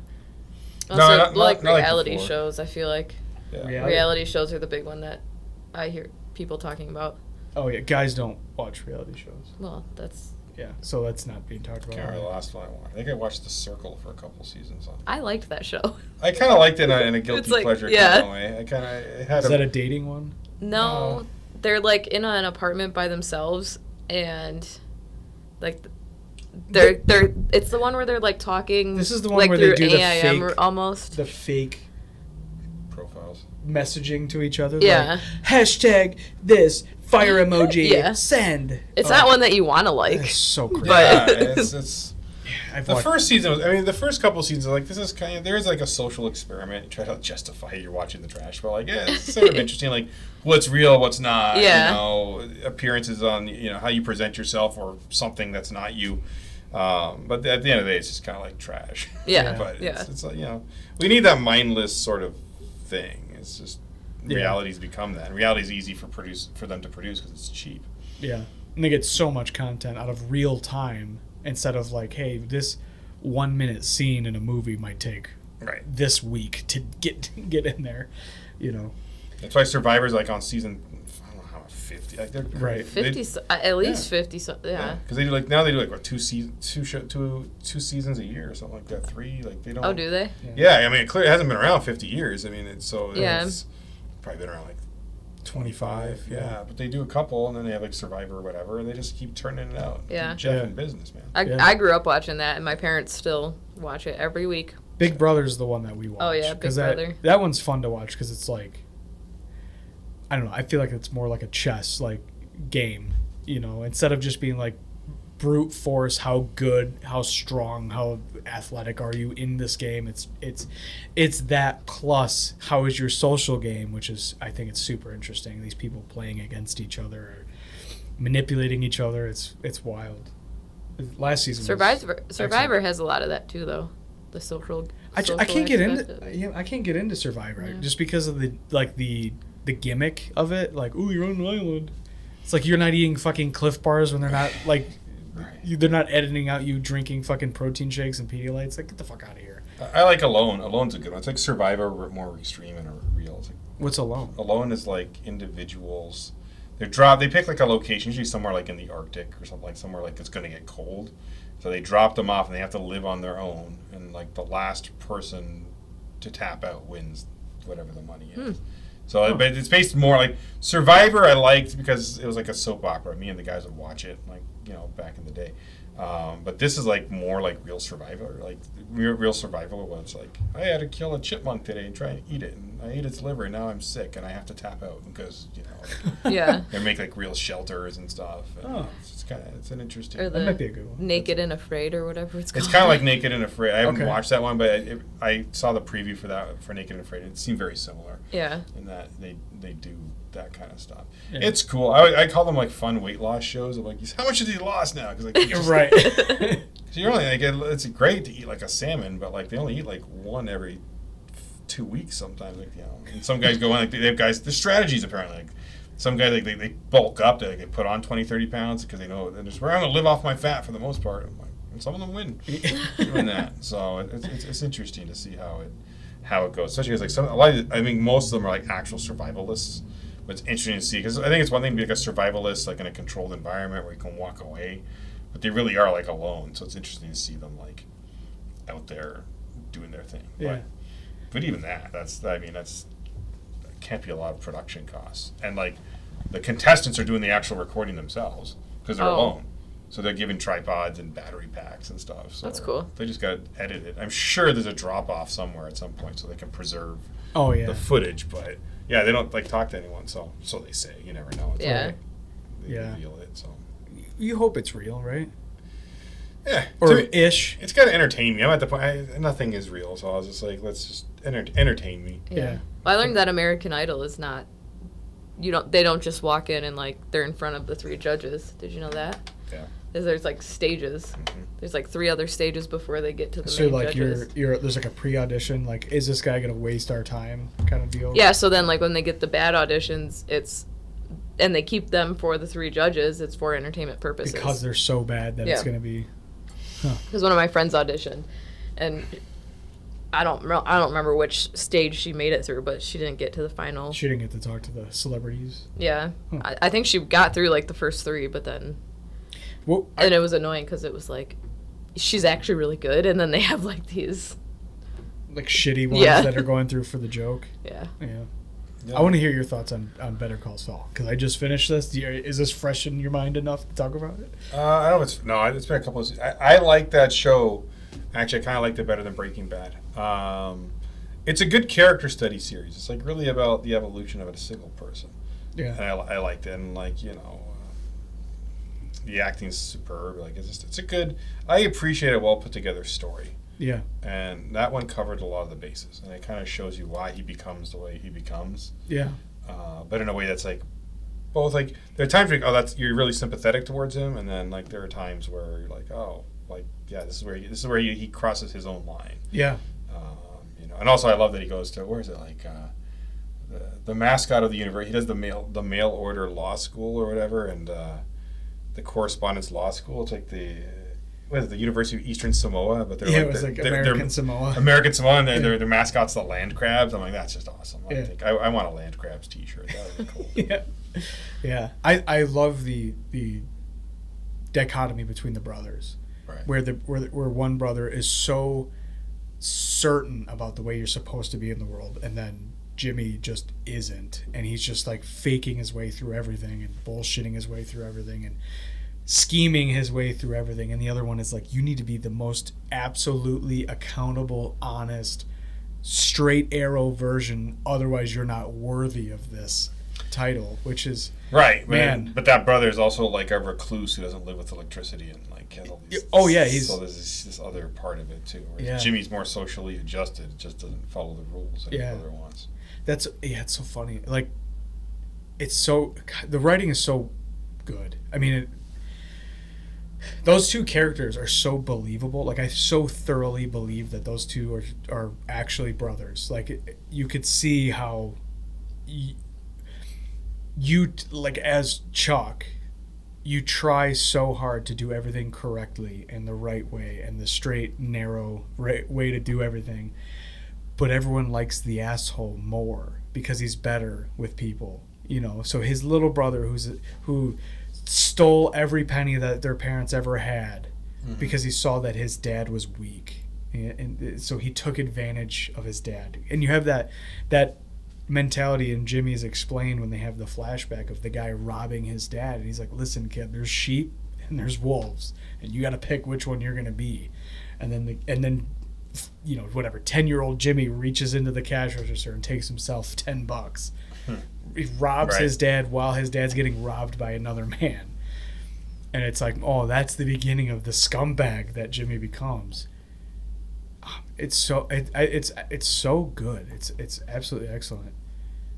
I think I do prefer that show over Breaking Bad. I like the gangster action of Breaking Bad, but as far as like character development, and then seeing him corrupt Kim, he takes Kim, who is more like Chuck in the beginning of the show, and then gets tainted by Jimmy and becomes more like Jimmy by the end.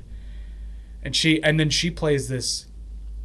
She goes beyond Jimmy's worst personality traits when they decide that they're going to set up Howard. Right. My God.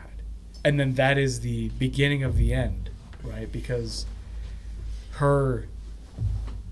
when she realizes that spoiler alert, when I haven't watched either when of she these shows. realizes that if they didn't play that game with Howard, where they're making him out to be a coke addict and basically ruin his career, if they didn't play that game as hard as they did, he wouldn't have been pushed to the point where he shows up to their house in the middle of the night and then gets murdered by Lalo Salamanca.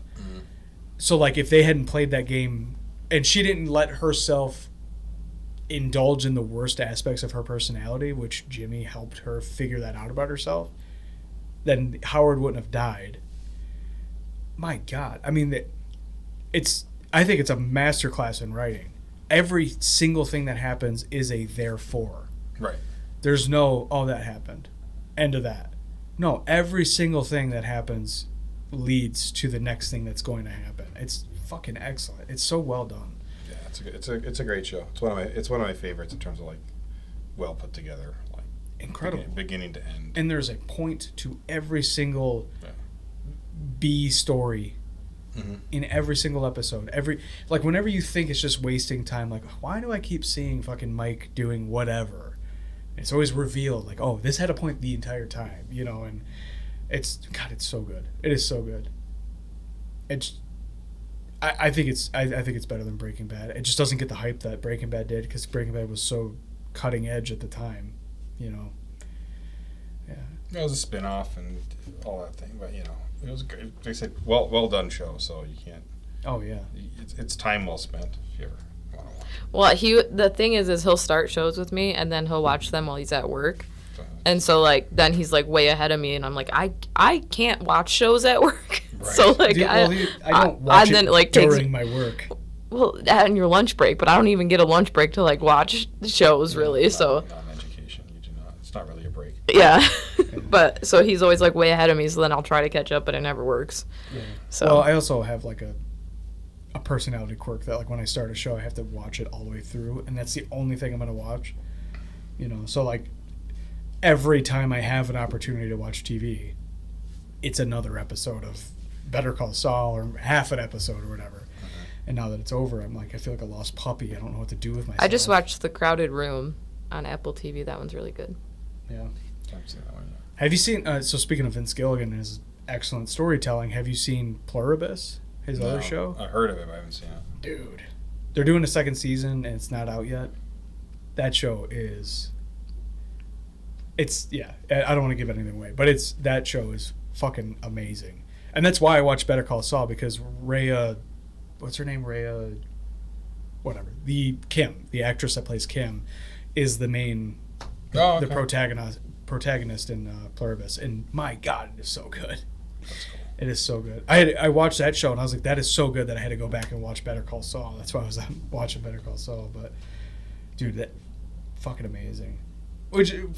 Funny enough, me and my buddy were just joking about how like Vince Gilligan should do a Bible series because he's so good at storytelling that it would be amazing if he did that. Like for all the people that don't understand it, there's so. Oh man. I thought Better Call Saul was a really old show. What do you mean? Like I thought it was from a really long. Okay. Like I thought it was like 90s. No. I don't know why. Well, it takes place in the late, I don't know if it's in the 90s ever, but like it takes place in like 2000, 2001, 2002, whatever, like leading up to the era that was Breaking Bad. Yeah, I didn't realize that it was like a Breaking Bad spinoff until you said that the other day. Oh yeah, it's like a period piece, but that period is 2000.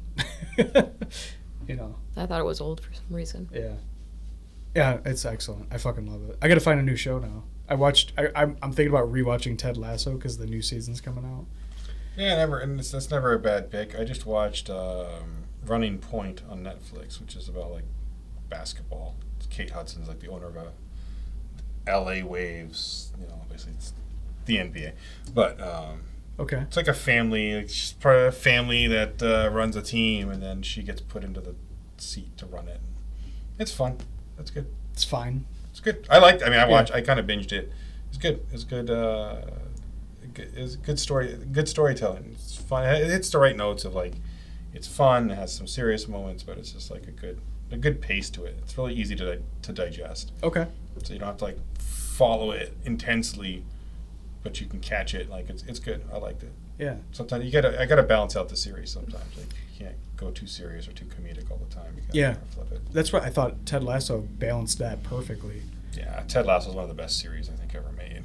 No kidding. Yeah, I mean, there's so much like really good, like feel good moments in there where you like almost feel like a better person because you've watched that scene. Right. But then there's also heavy themes. You know, there's suicide, there's anxiety, there's purpose, all of identity, all of these things that are talked about in that show.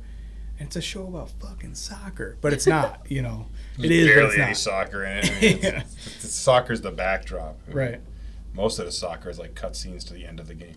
Right. And the final score was 3-2. Right. So Did this new thing that they came up with work, and then it's all about the people around this world. But man, it's excellent.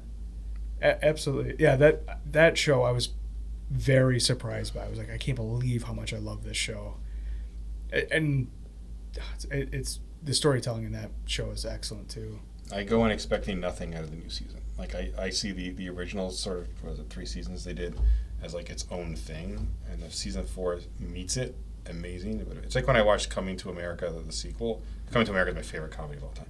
But like the sequel came out, I'm like, I'm just going to enjoy this for what it is. Yeah. And if it's amazing like the first one, bonus. Yeah. I just don't know if it will be. You take a break, like. I think when you complete a story arc, then you have to start a new one. And there's nothing wrong with that. I think that's healthy. But then also, like, when you've had something that's iconic, it's hard to, like, match it. Yeah. Mm-hmm. Yeah.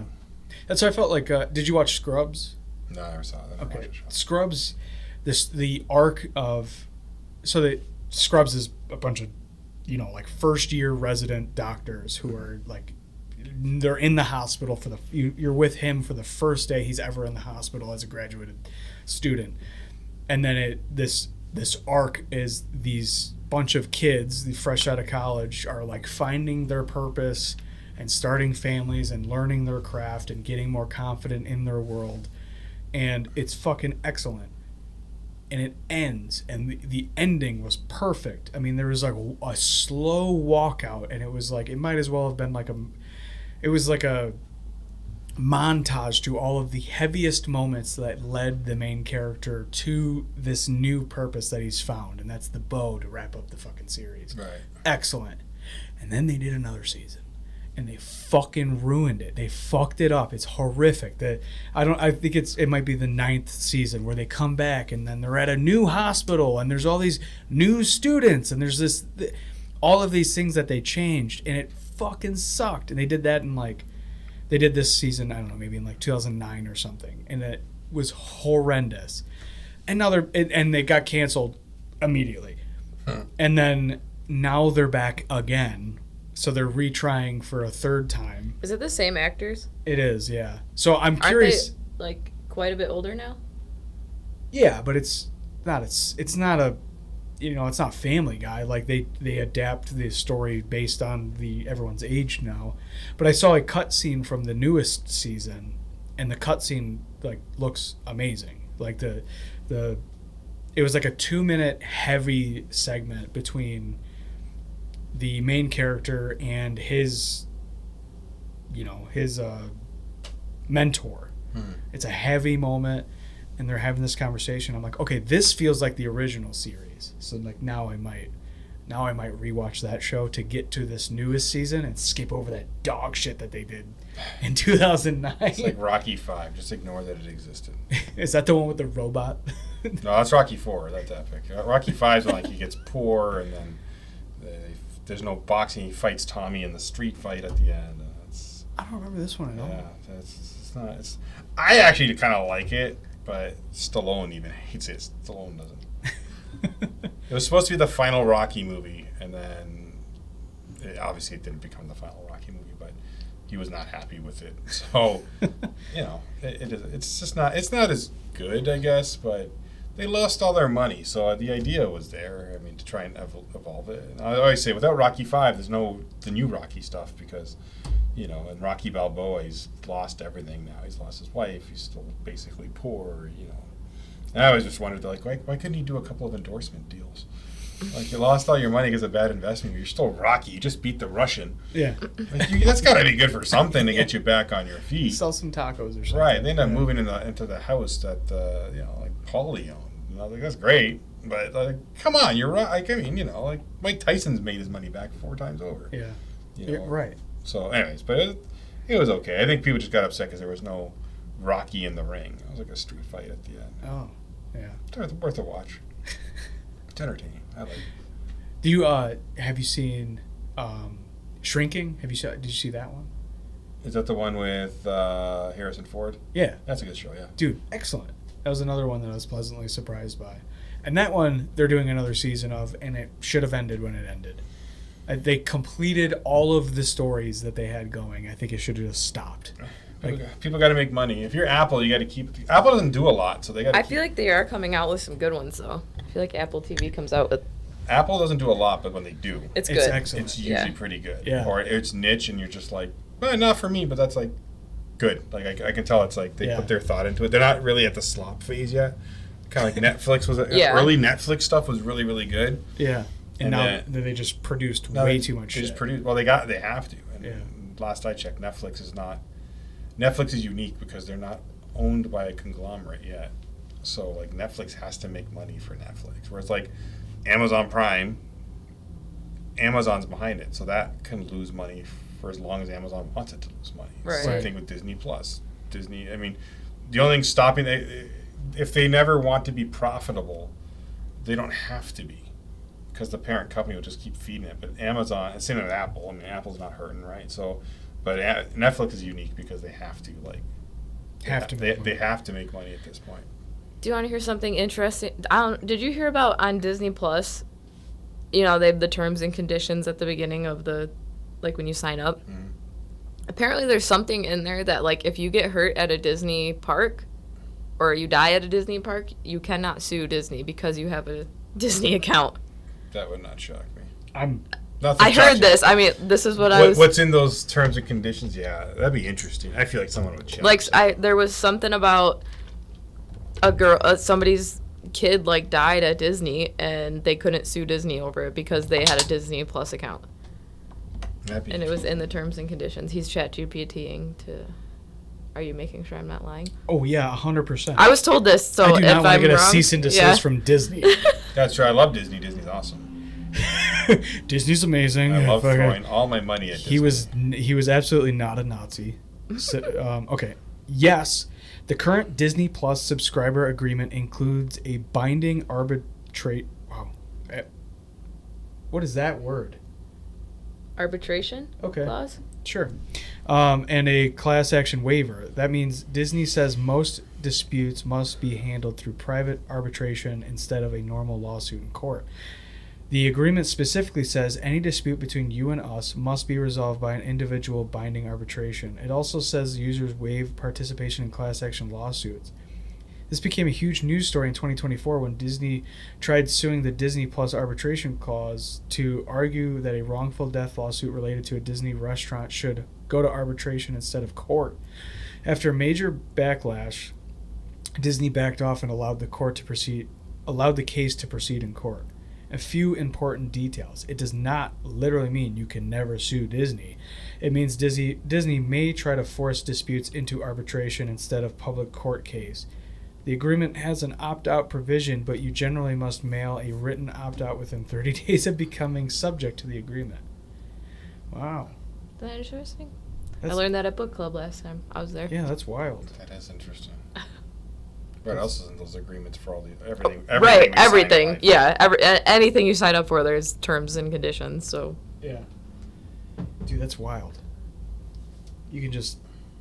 God, I've watched so many Disney like documentaries that I don't know if they're like total scumbags or not, because I love everything they do. As far as film and TV, like they're whatever they produce, generally is excellent. Like, but I don't know. I want to go to that new Super Mario World that they have. Is that part of Disney? Yeah, I'm pretty sure it's at Disney. Super Mario World? The new Disney Epic, isn't it? I don't think Mario's part of Disney. It's not, but I'm pretty sure they have like a whole world there. I love that. This is just us like Right. we're like Arguing. we're like 20% right about everything we say, and then we have to check it. Using the AI. Using the plagiarism machine. Whoever did this research for fucking MSNBC is not making money on you ChatGPTing it or whatever the fuck. Oh, it's universal. Okay, yeah, I was gonna say I didn't think. My bad. Well, because all the Mario movies were done by Illumination, which does the Minions and stuff, right? So, yeah. My bad. It's universal. The Mario movies, I was pleasantly surprised by. I was like, I felt I was very reluctant to go see it. I was like, this is gonna be like Chris Pratt doing a fucking Italian accent. This is gonna suck. Right. And then it was excellent. And like they turned the accent into a gimmick that was in a commercial to explain why they weren't gonna do the accent. I was like, that is a brilliant way to get around him having to do that stupid voice. Right. I'm Well, like, it's one thing to do it for like a couple minutes too. You can't do a 2-hour movie with Yeah. no, a could really you? bad stereotypical. It's a me. Right. Yeah. Man, did you like it? Did you saw I it? saw the first one. It was good. Yeah. It was fun. Yeah. It is what it is. There's a lot of we need more. It is what it is movies. Like it was fun. Like I didn't. Yeah. It didn't change my life, but it was worth the hour and a half, whatever I sat through. Yeah. Yeah. What's the last like movie that you watched? You were like, whoa, like this is like a generational film. I watch so few films now. And now I'm at the point like, do I watch something again or something new? I don't know. I gotta think about that. I don't know. Putting him on the spot. Put it on the I don't know. spot. I don't watch. I don't watch a ton of movies, and when I do, I mean, a lot of time I'm watching with my kid. Yeah. It's like sports movies, but we watch like a lot of sports, so that's where like most of my time. And like at night, I watch a lot of shows because they're easier to like sort of get an through. episode in or half an episode. Like I feel like Yeah. I'm trying to think. There was something I watched it. Yeah, it wasn't generational, like amazing, but it was good. I just can't remember what the hell it was, so it wasn't that impactful to me. So For me, like I loved Interstellar. Like that movie I thought was excellent. You know, if like to get me to give a fuck about a physics and space movie, right. like the storytelling has to be really well done. And Never seen it. yeah, but I don't watch movies. You're not a movie person. I'll put on we'll spend 20 minutes debating which movie to put on, and then we find one, and I hit play, and like before they set the scene. Oh, there's a overhead drone shot of the neighborhood. Then they settle into the house, and I look over, and she's sleeping. I'm like, you don't even know who the characters are yet. She's snoring already. yeah, I fall asleep at movies a lot, so I can't complain. Especially if I'm on the couch. The minute I'm on the couch, I want to lay down and watch a movie, and the minute I do that, I go to sleep. So Yeah. Yeah. Oh, especially like the movie theaters where they have the big plush, like lazy boy recliners. You're like, oh, I'm not staying. So I have to go to like the 10 a.m. I have to go to the earliest showing if I can. 'Cause Yeah. I know I'm awake, so I can't fall asleep. Yeah. But I've gone to some like 8, 9 p.m. ones. Like, this is like not even recent. It's like 20 years of this happening. I'm just like, Oh yeah. it's like I get tired. I was like, Yeah. I don't like. I mean, I'll go to the movie theater, but I have to like keep changing how I'm sitting so that I don't fall asleep. Yeah. Just waste my money. She's got a video of me like hanging off the side of a chair. Like when we took the kids to go see the Paw Patrol movie, I was like mouth open, snoring, hanging over the arm of the chair, just like choking on my own fat neck. probably a lot of parents doing that. Like, finally I get a nap. Oh, dude, I'll pay $40 to have a good nap. Are you kidding me?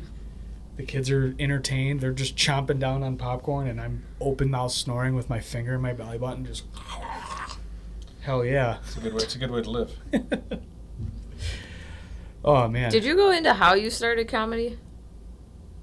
Or just A went? little bit. I started with online, and then I just sort of, I guess. You just like were like one day like, I'm gonna go on to this online.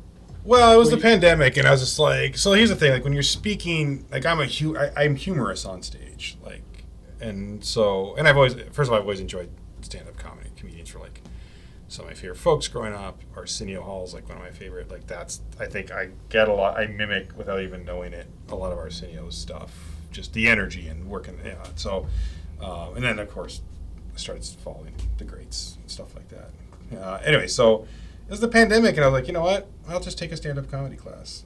And then And then I started doing the virtual mics, and then after a couple of years doing like almost all virtual, I did a few open mics, and I went on this weird run that like my first 3 like non-Zoom mics were all at the Ann Arbor Comedy Showcase.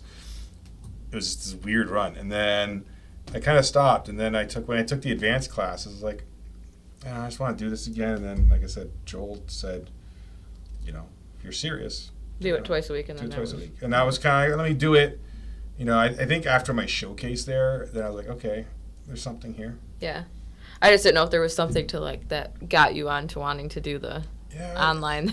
That's why. Well, the online was convenience and things. And I mean, for those years, I mean, some of my best bits are still things I created during the online era. But I think the idea was just to like show a side of myself that I can't always show on stage as a speaker, and say things that I can't say. And I went in like I didn't know if I was going to be a clean comic or not.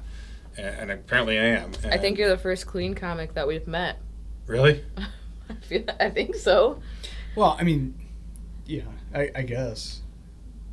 Right? I don't know. Yeah. I don't know much about comedy. So Right. I'm clean. I'm clean enough. I mean, I can. I'm clean. I mean, it's funny off stage. I'm not necessarily, but like on stage, when I was writing my jokes, developing my persona, sort of like what aspect of me is on stage, that guy's clean. For the most part. I mean, I have a couple of jokes where I might drop a swear word in if the crowd is appropriate, like if I know I can get away with it. And if it's corporate or something, then I will like ask them if I can drop the one word or whatever, and that's it. But yeah, it's just one of those things. But yeah, I just did it for a different perspective, and I just kind of liked it. And also, like, it's more convenient, as much as like driving 90 minutes for a mic. It's a pain in the ass some days. Also, like with speaking, it's you gotta do the outreach where you have to apply, and then you have to talk, then you have to put in a proposal, and then you have to negotiate the proposal, and then you have to accept it, and then you have to do pre-work and the post-work. Like, it can take 2 years. Like, some of my contracts are into 2028, right? Like, you can, like, it's a long haul. Whereas with, at least when you're starting comedy, it's like I can go somewhere and get on stage and work out, or at the local level, a lot of shows are like only a couple months in advance, right? Like, hey, we're doing a thing in 3 months. What are you doing, right? Yeah. The clubs are a little bit more, and obviously they're more organized because they have to be. But so that was also the allure. Is like I can get more stage time, and it's again with a young family, and I don't want to travel too much. And a lot of mics are late at night. I can still pick the kids up from school. I can still be actively involved in a lot of their lives without getting out, without leaving town for 2 days or whatever and coming back and putting all that strain on the family unit. So Yeah, that's that is the hardest part about like starting this is like, dude, I got 3 kids, all of them are in sports. They all have their own agendas and things that they want to get through. But then also we do the podcast, and then we have full-time jobs. So it's getting out during the week to hit mics is so it's draining. Right. It's absolutely draining, especially when I get like some of the jobs that I'm working. I'm up at 4 a.m, 5 a.m, and then it's like, all right, go hit this mic that's 45 miles away, but you might not get on until 11 o'clock because the mic starts at 10. And I once went on a mic at 1:45 in the morning. Was it at New Way? No, it was not. Paul's pretty good to me there. But it was like, and I was like the second to last comedian in this bar, and like it was loud and no one was listening, to the point where like the server was settling the check for the table. Like, I'm here doing comedy, and like the table's here, like literally here, and like the person's where this chair is, and like I'm hey, how about that thing? Yeah, tip. Like I'm like this is like right, and the waitress is bent over trying to whisper, but you're like, no, they weren't even trying to whisper. Like, no one was listening, even the comedians. It was just an interesting. It's an interesting dynamic. There's someone there trying to get the audience's attention, so like smash the stool on the floor to get the audience's attention. Remind me of like a teacher that doesn't know how to do classroom. Yeah. Like, that'll work for about 3 seconds.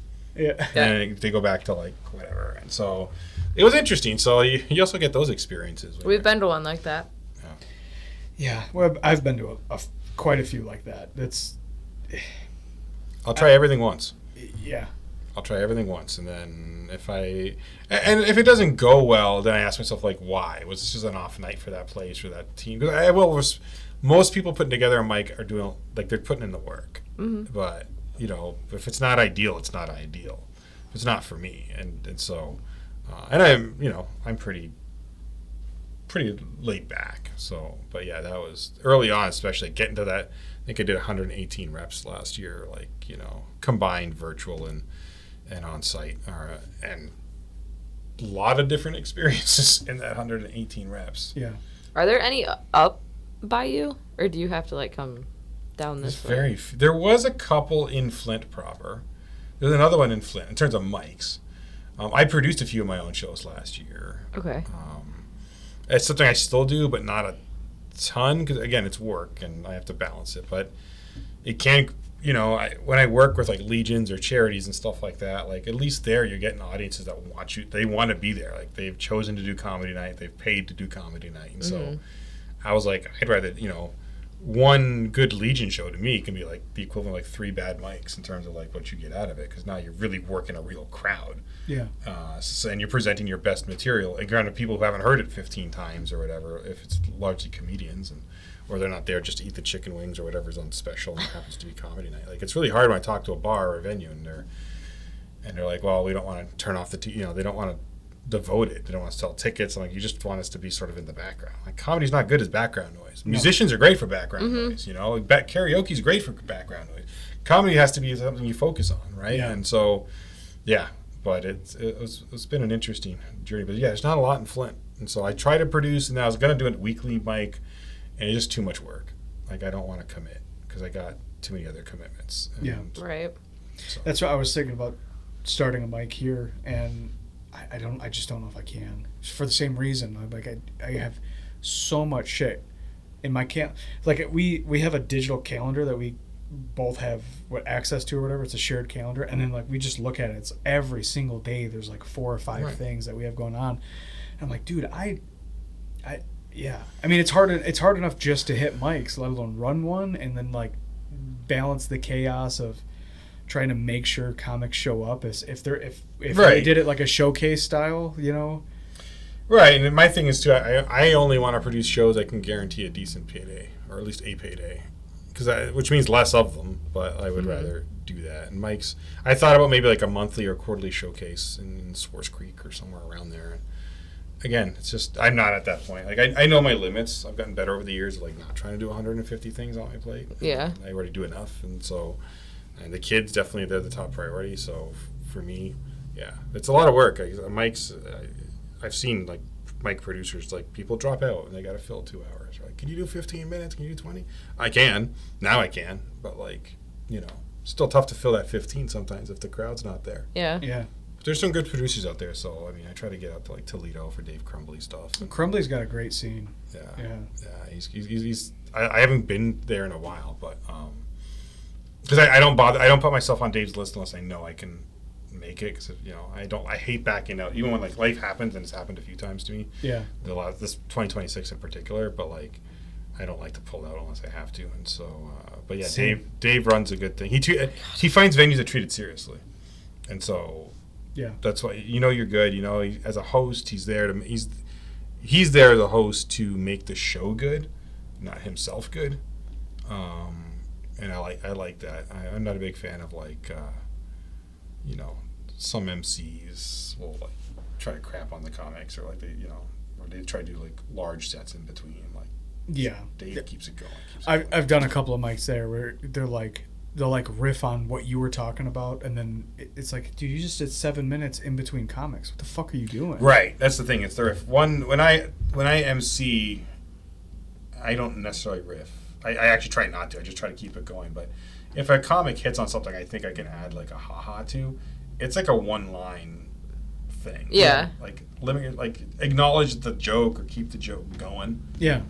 And then move on. Yeah. Charles Hill is like a guy. master at that, because like he'll go up there and he'll say, he'll make a comment about whatever the comedian before was saying, but normally he has a quick tag, and then it's like, that's it. One tag. Boom. All right, coming up next. Because you want to be respectful of the guy that just came up on stage, or girl, and then you also want to be like, you want to keep it going. Yeah. You want the audience to keep having a good time, and that's it. Like everyone's, especially when you got a huge lineup. Like you're Yeah. trying to riff, like doing even 2 minutes in between comics, and you got 10 people. It's an extra 20 minutes. Plus you did your set. Right. Plus you got whatever other announcements you got to do. So you're adding like half an hour, 40 minutes to the show. Right. People's attention spans are, They start getting 30 worn seconds. they're short, and they don't know that most of them don't know the comedians, especially if they're not like related or friends with them. So the attention span for like a open mic style, like a lot of comedian styles, it's very short. Yeah. So you got to keep it. To me, you got to keep it going. That's just Well, then you don't want to shit on. Like, I think it's completely inappropriate to shit on a comedian, unless it's like so bad that you have to address it, But like, to go up, like, I hate when I see MCs go up and they riff on the comedian. They're like, "What the fuck was that guy talking about, huh?" Right. And it's like, and it was like, oh, it was this bit doesn't have legs yet, and he's doing it on stage for the first time, and then you go and shit on him. Yeah, I mean, Like when I MC, I just keep it going. I don't care how. I mean, it'd have to be really bad, as in like that person was insulting to the audience bad. Yeah. Not the jokes bombed bad. That's what I mean. Like, I've Right. seen a comedian go up there and just do this like unhinged World War II shit, where it's like, you're like, what the fuck are you talking about? Like, you walked half the room because you're like racist. Like, Right. this is not. Yeah, that's different. I think that's different when you're. Then you got to address it. Like, yeah, that was fucking not what we signed up for. Right. And, For those remaining, thanks. yeah. Yeah. You survived. That does not necessarily reflect the views of this club, and like just address it real quick and fucking move on. But if you're shitting on a guy because his bits don't have legs yet, it's like, Yeah. what are you doing, man? And you don't know how many. Yeah, exactly. You don't know what they're trying to get out of their set. Are they new? Or are they just trying to figure out their voice? All that kind of stuff. I guess I've become nicer over the years, but just let them do their thing. It's hard enough to, like, a mic is tough, man. Like, it's tougher than like I can equate it to, like, I started out speaking. You do like to get reps. There's no open mics for speakers, right? So you do the rubber chicken circuit, which is like largely like Rotary clubs, Lions clubs, maybe small charities that have like a monthly meeting or quarterly something, right? And they basically, most of these organizations need speakers. So you go, education chair's happy because they got something. They need to, that's their job, is to fill the calendar. But no one there really care. I mean, they're just there to socialize and eat their meal, but at least there you can kind of find a hook. But it's hard with comedy, man, because like people are like, we're here, we're in the audience, we're like expecting something from you, just to make us laugh. And that's tough. And sometimes people are looking to not laugh. They're like, see if he can do it. Yeah, there's some people that are like legitimate fans of mic. You have enough mics, you start seeing like regular like fans of the mic. Yeah. And some of them I think are there for that. Like they just show me what you got kind of mentality. Yeah. So. Yeah. It's such a weird art form. Is there any other art form where the only way to learn it is in front of the people who are going to consume it? Like, I don't think there's another fucking art form like that. You write a song, it's a song. Right. You write a bit, they might laugh at a thing that you're just using as a segue between bits, and you're like, wait, hold on, my bits aren't funny, but that segue was. What the hell? Okay, I got to redo this entire thing now. Well, I'm figuring out what lands with who and where. And figuring out what's a good universal joke in your set and what's like not, that's really hard. And I think that's that's probably the challenge I like, is like what's a joke that everyone likes, and what's a joke that's specific. Like I said, the ethnic jokes.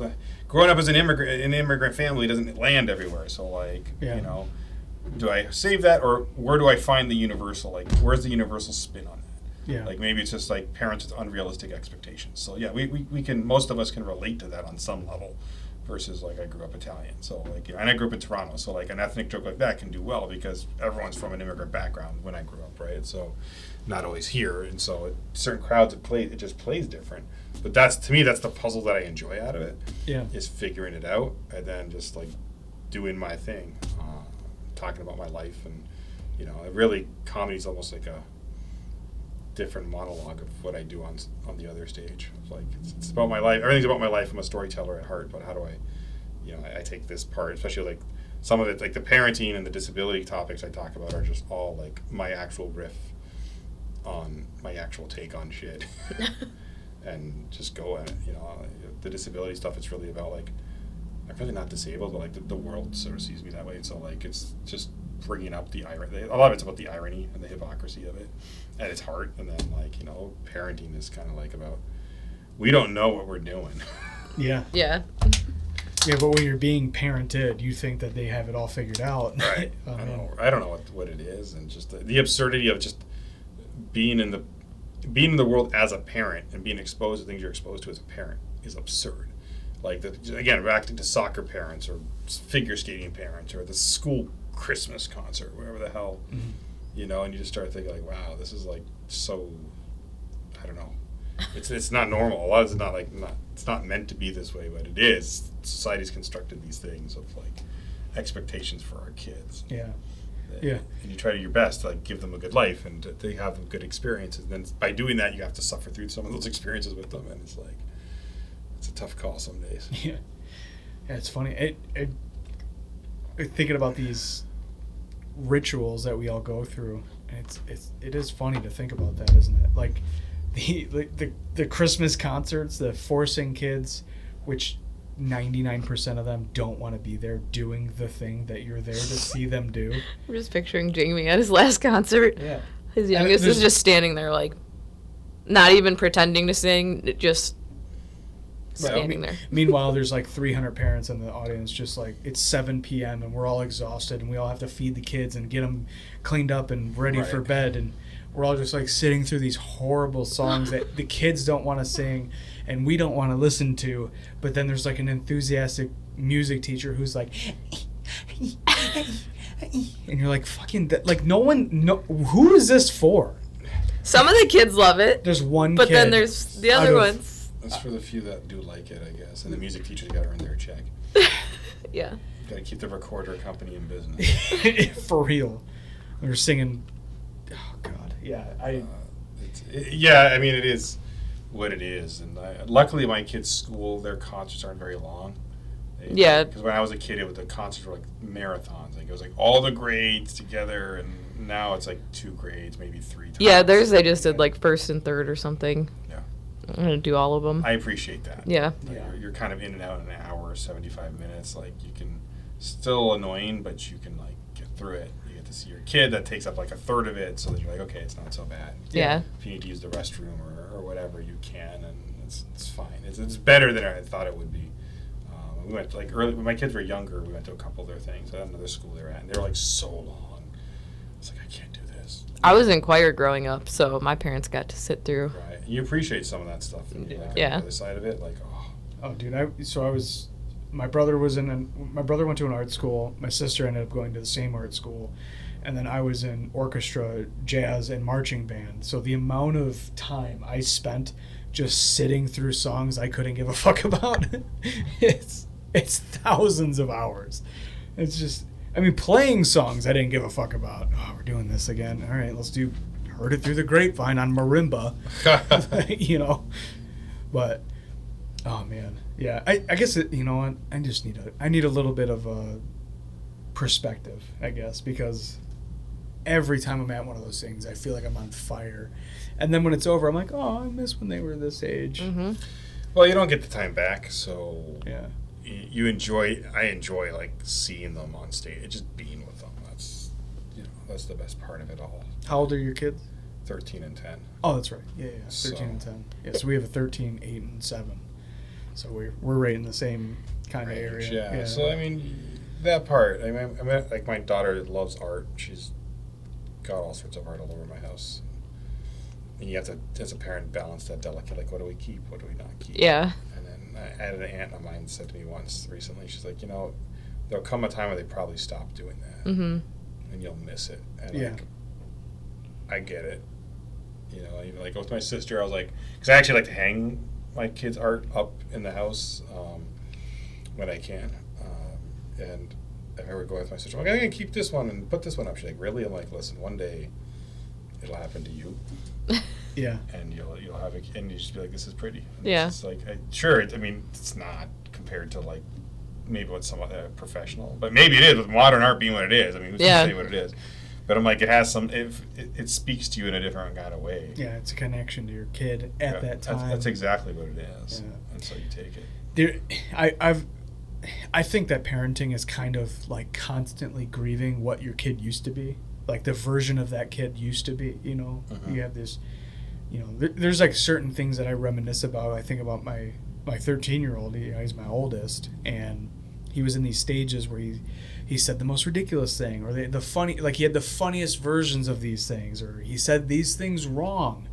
And then some asshole tells him that it's not peach black, it's pitch black. And then that's gone. That version of him is gone. Poof, he's done. That version of him is dead and gone. Right. And now he's this, you know, 13-year-old with a mustache and an attitude. And like there's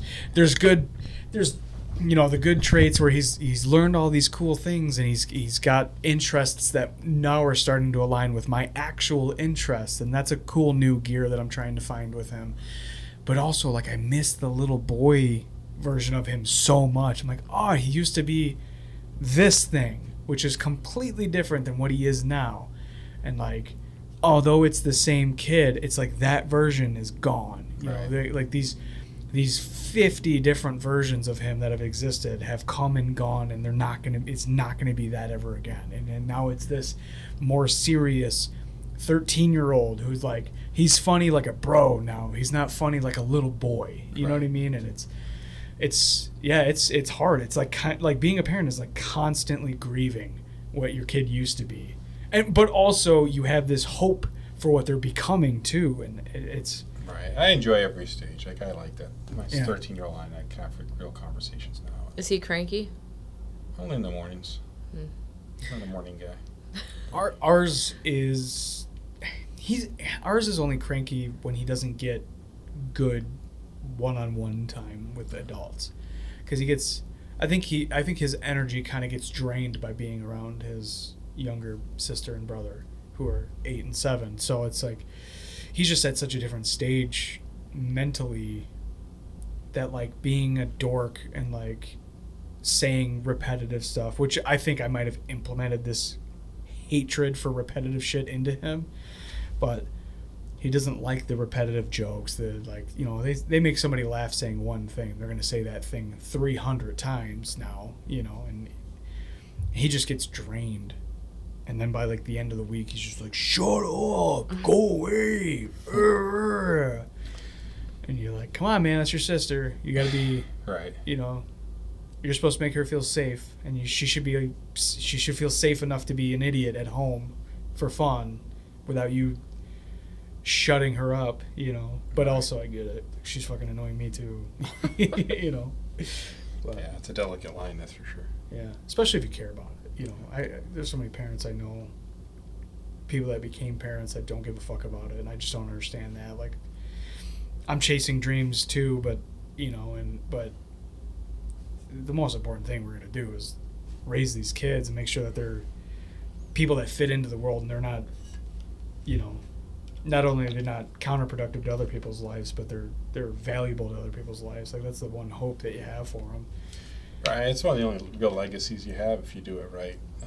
I remember, like, when Conan O'Brien ended his show, and they said, like, you know, what's it like to have this career and be a legend? He's like, no one's gonna, like, I'll be forgotten like tomorrow. And everyone's like, oh, that's so morbid. I get what he was saying. He was saying, like, things change. Like, I mean, Julius Caesar, you could say, has lasted the test of time. But while most people might know the name, do you even know what he did? Right. What year was he? Right. what year was he alive? I can't tell you. Right. I can't tell you. I do know what he did, though. But, like, I mean, like, so you think about, like, that. You think about you think about presidents. You think about, like, these things that they have, like, lasting. And even that is such a minimal thing. And so what really lasts, to get philosophical, is really, like, the time you put with your kids. And that's what keeps you alive, in a sense. Or at least at the very least, that's what the impact really is at the end of the day. Yeah. For most people. So I always thought, like, and I've heard that different celebrities say that too at the end of the day. Like, it's not as important as, the legacy part is not as important as you think it is. They're like, they enjoyed having a great career, you know, but, like, the idea that, like, you're going to be, like, embossed and timeless, like, it's just not true. Jack Benny was, like, one of the greats, right? But, like, who the hell knows Jack Benny? Right. Red Skelton, like, okay, some of us in the comedy community, we might hear the names, but do we even know? Even guys like Carlin Pryor, how many people watch Carlin Pryor? Right, and those are like the guys. Those are the guys. Yeah. Right? I mean, or Maniscalco is like, more modern, like in terms of successful, but like we know the names to even watch the body of work, the impact, all that kind of stuff. So to me, the kids if you're doing it right, it puts things in perspective for you. Yeah. So like, I've had this run, like my son's last couple of birthdays, some pretty good comedy opportunity always comes up, and I have to say no to it because it's his birthday, and like we're doing things, and there's just there's no question about it. It hurts a little bit. Like, God damn, I was like, God, it's a real gig. Yeah. But when I'm like, I don't want to be the father that didn't show up. Right. And unfortunately, they'll remember. They're not going to remember all the ones that you were there. It's like, that was the year Dad wasn't there. Right. That's going to sting forever. Right. Yeah, I can't do that. I can't miss important stuff. I skipped a couple of games last week. Was it last weekend? Mm-hmm. We skipped the games, and I feel guilty about it. Although, like, when I'm there, I'm like, oh, fuck this. Like, who cares about this? But, like... A small break once in a while is okay. I mean, my son probably plays about 25, 30 soccer games a year. So if I don't get to everyone, I don't feel as bad. But I don't want to be negligent. I don't want to be absent from them. Yeah. As long as, like, the average is you're showing up, I think it's probably fine. 90% of them. The only time I miss... Sometimes I can't. I have to do a work thing, but usually... Yeah. Or usually I'll miss my daughter's skating stuff because there's, like, a conflict with the soccer because they always put the things at the same darn time. So you have to divide and conquer, unfortunately. So. Yeah, we're running into that, especially having 3 in the same sport at all different ages, and just...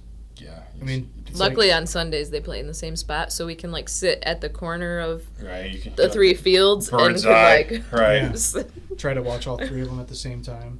But there's been a couple times where the oldest is 45 minutes away, and then the other 2 are across the street, and it's like, all right, well, I guess you take him and I'll take them, or vice versa, And I hate the sports. So much. Why couldn't they be like burnouts and just skateboard and freaking draw? I love the sports, man, because like when they get home in the video game mode, I hate that. Like I turn it to my parents. I don't mind a little bit of it, but I'd rather they go outside. Like my son will come home from soccer practice, like, Dad, let's go play baseball outside. I'm like, fine. If I got the time, like, do it. Yeah. I'd rather you do this than play something on, So. Yeah. I grew up playing video games. I loved them. Yeah, they're great. But I do look back at some of them and I'm like, God, how much time did I waste? So I could have been doing something that might have been a lasting skill instead of like, oh, I'm really good at Tony Hawk. That doesn't matter at all. Right. That has no value anymore. And like last night we got home. My son gets home. It was like 8:30, and I'm like, all right, we can rush inside and go to bed. Or I got these foam golf balls. You want to practice chipping for like 20 minutes, and then we have like we got a little one-on-one time in and worked on a skill, and it was like a net positive. We were laughing, making fun of each other. And it's like, even though it was like 20 minutes, like that's way more valuable to me than I got to watch 20 minutes of Better Call Saul or whatever. Right. That's why I do my viewing at night when the world's asleep, but also it's good for me, but also I don't want to be like, I'm watching TV, leave me alone. Like, yeah, and I do. He's the king of that. Well, you say I'm the king of that, but that's also normally like, hey, I have an attitude because I'm burnt out and I'm tired and I don't want to talk to anybody. It's like, hey, you guys do your own thing. I'm watching TV because I know that I have an attitude, but I'm not going to bed at 5 p.m.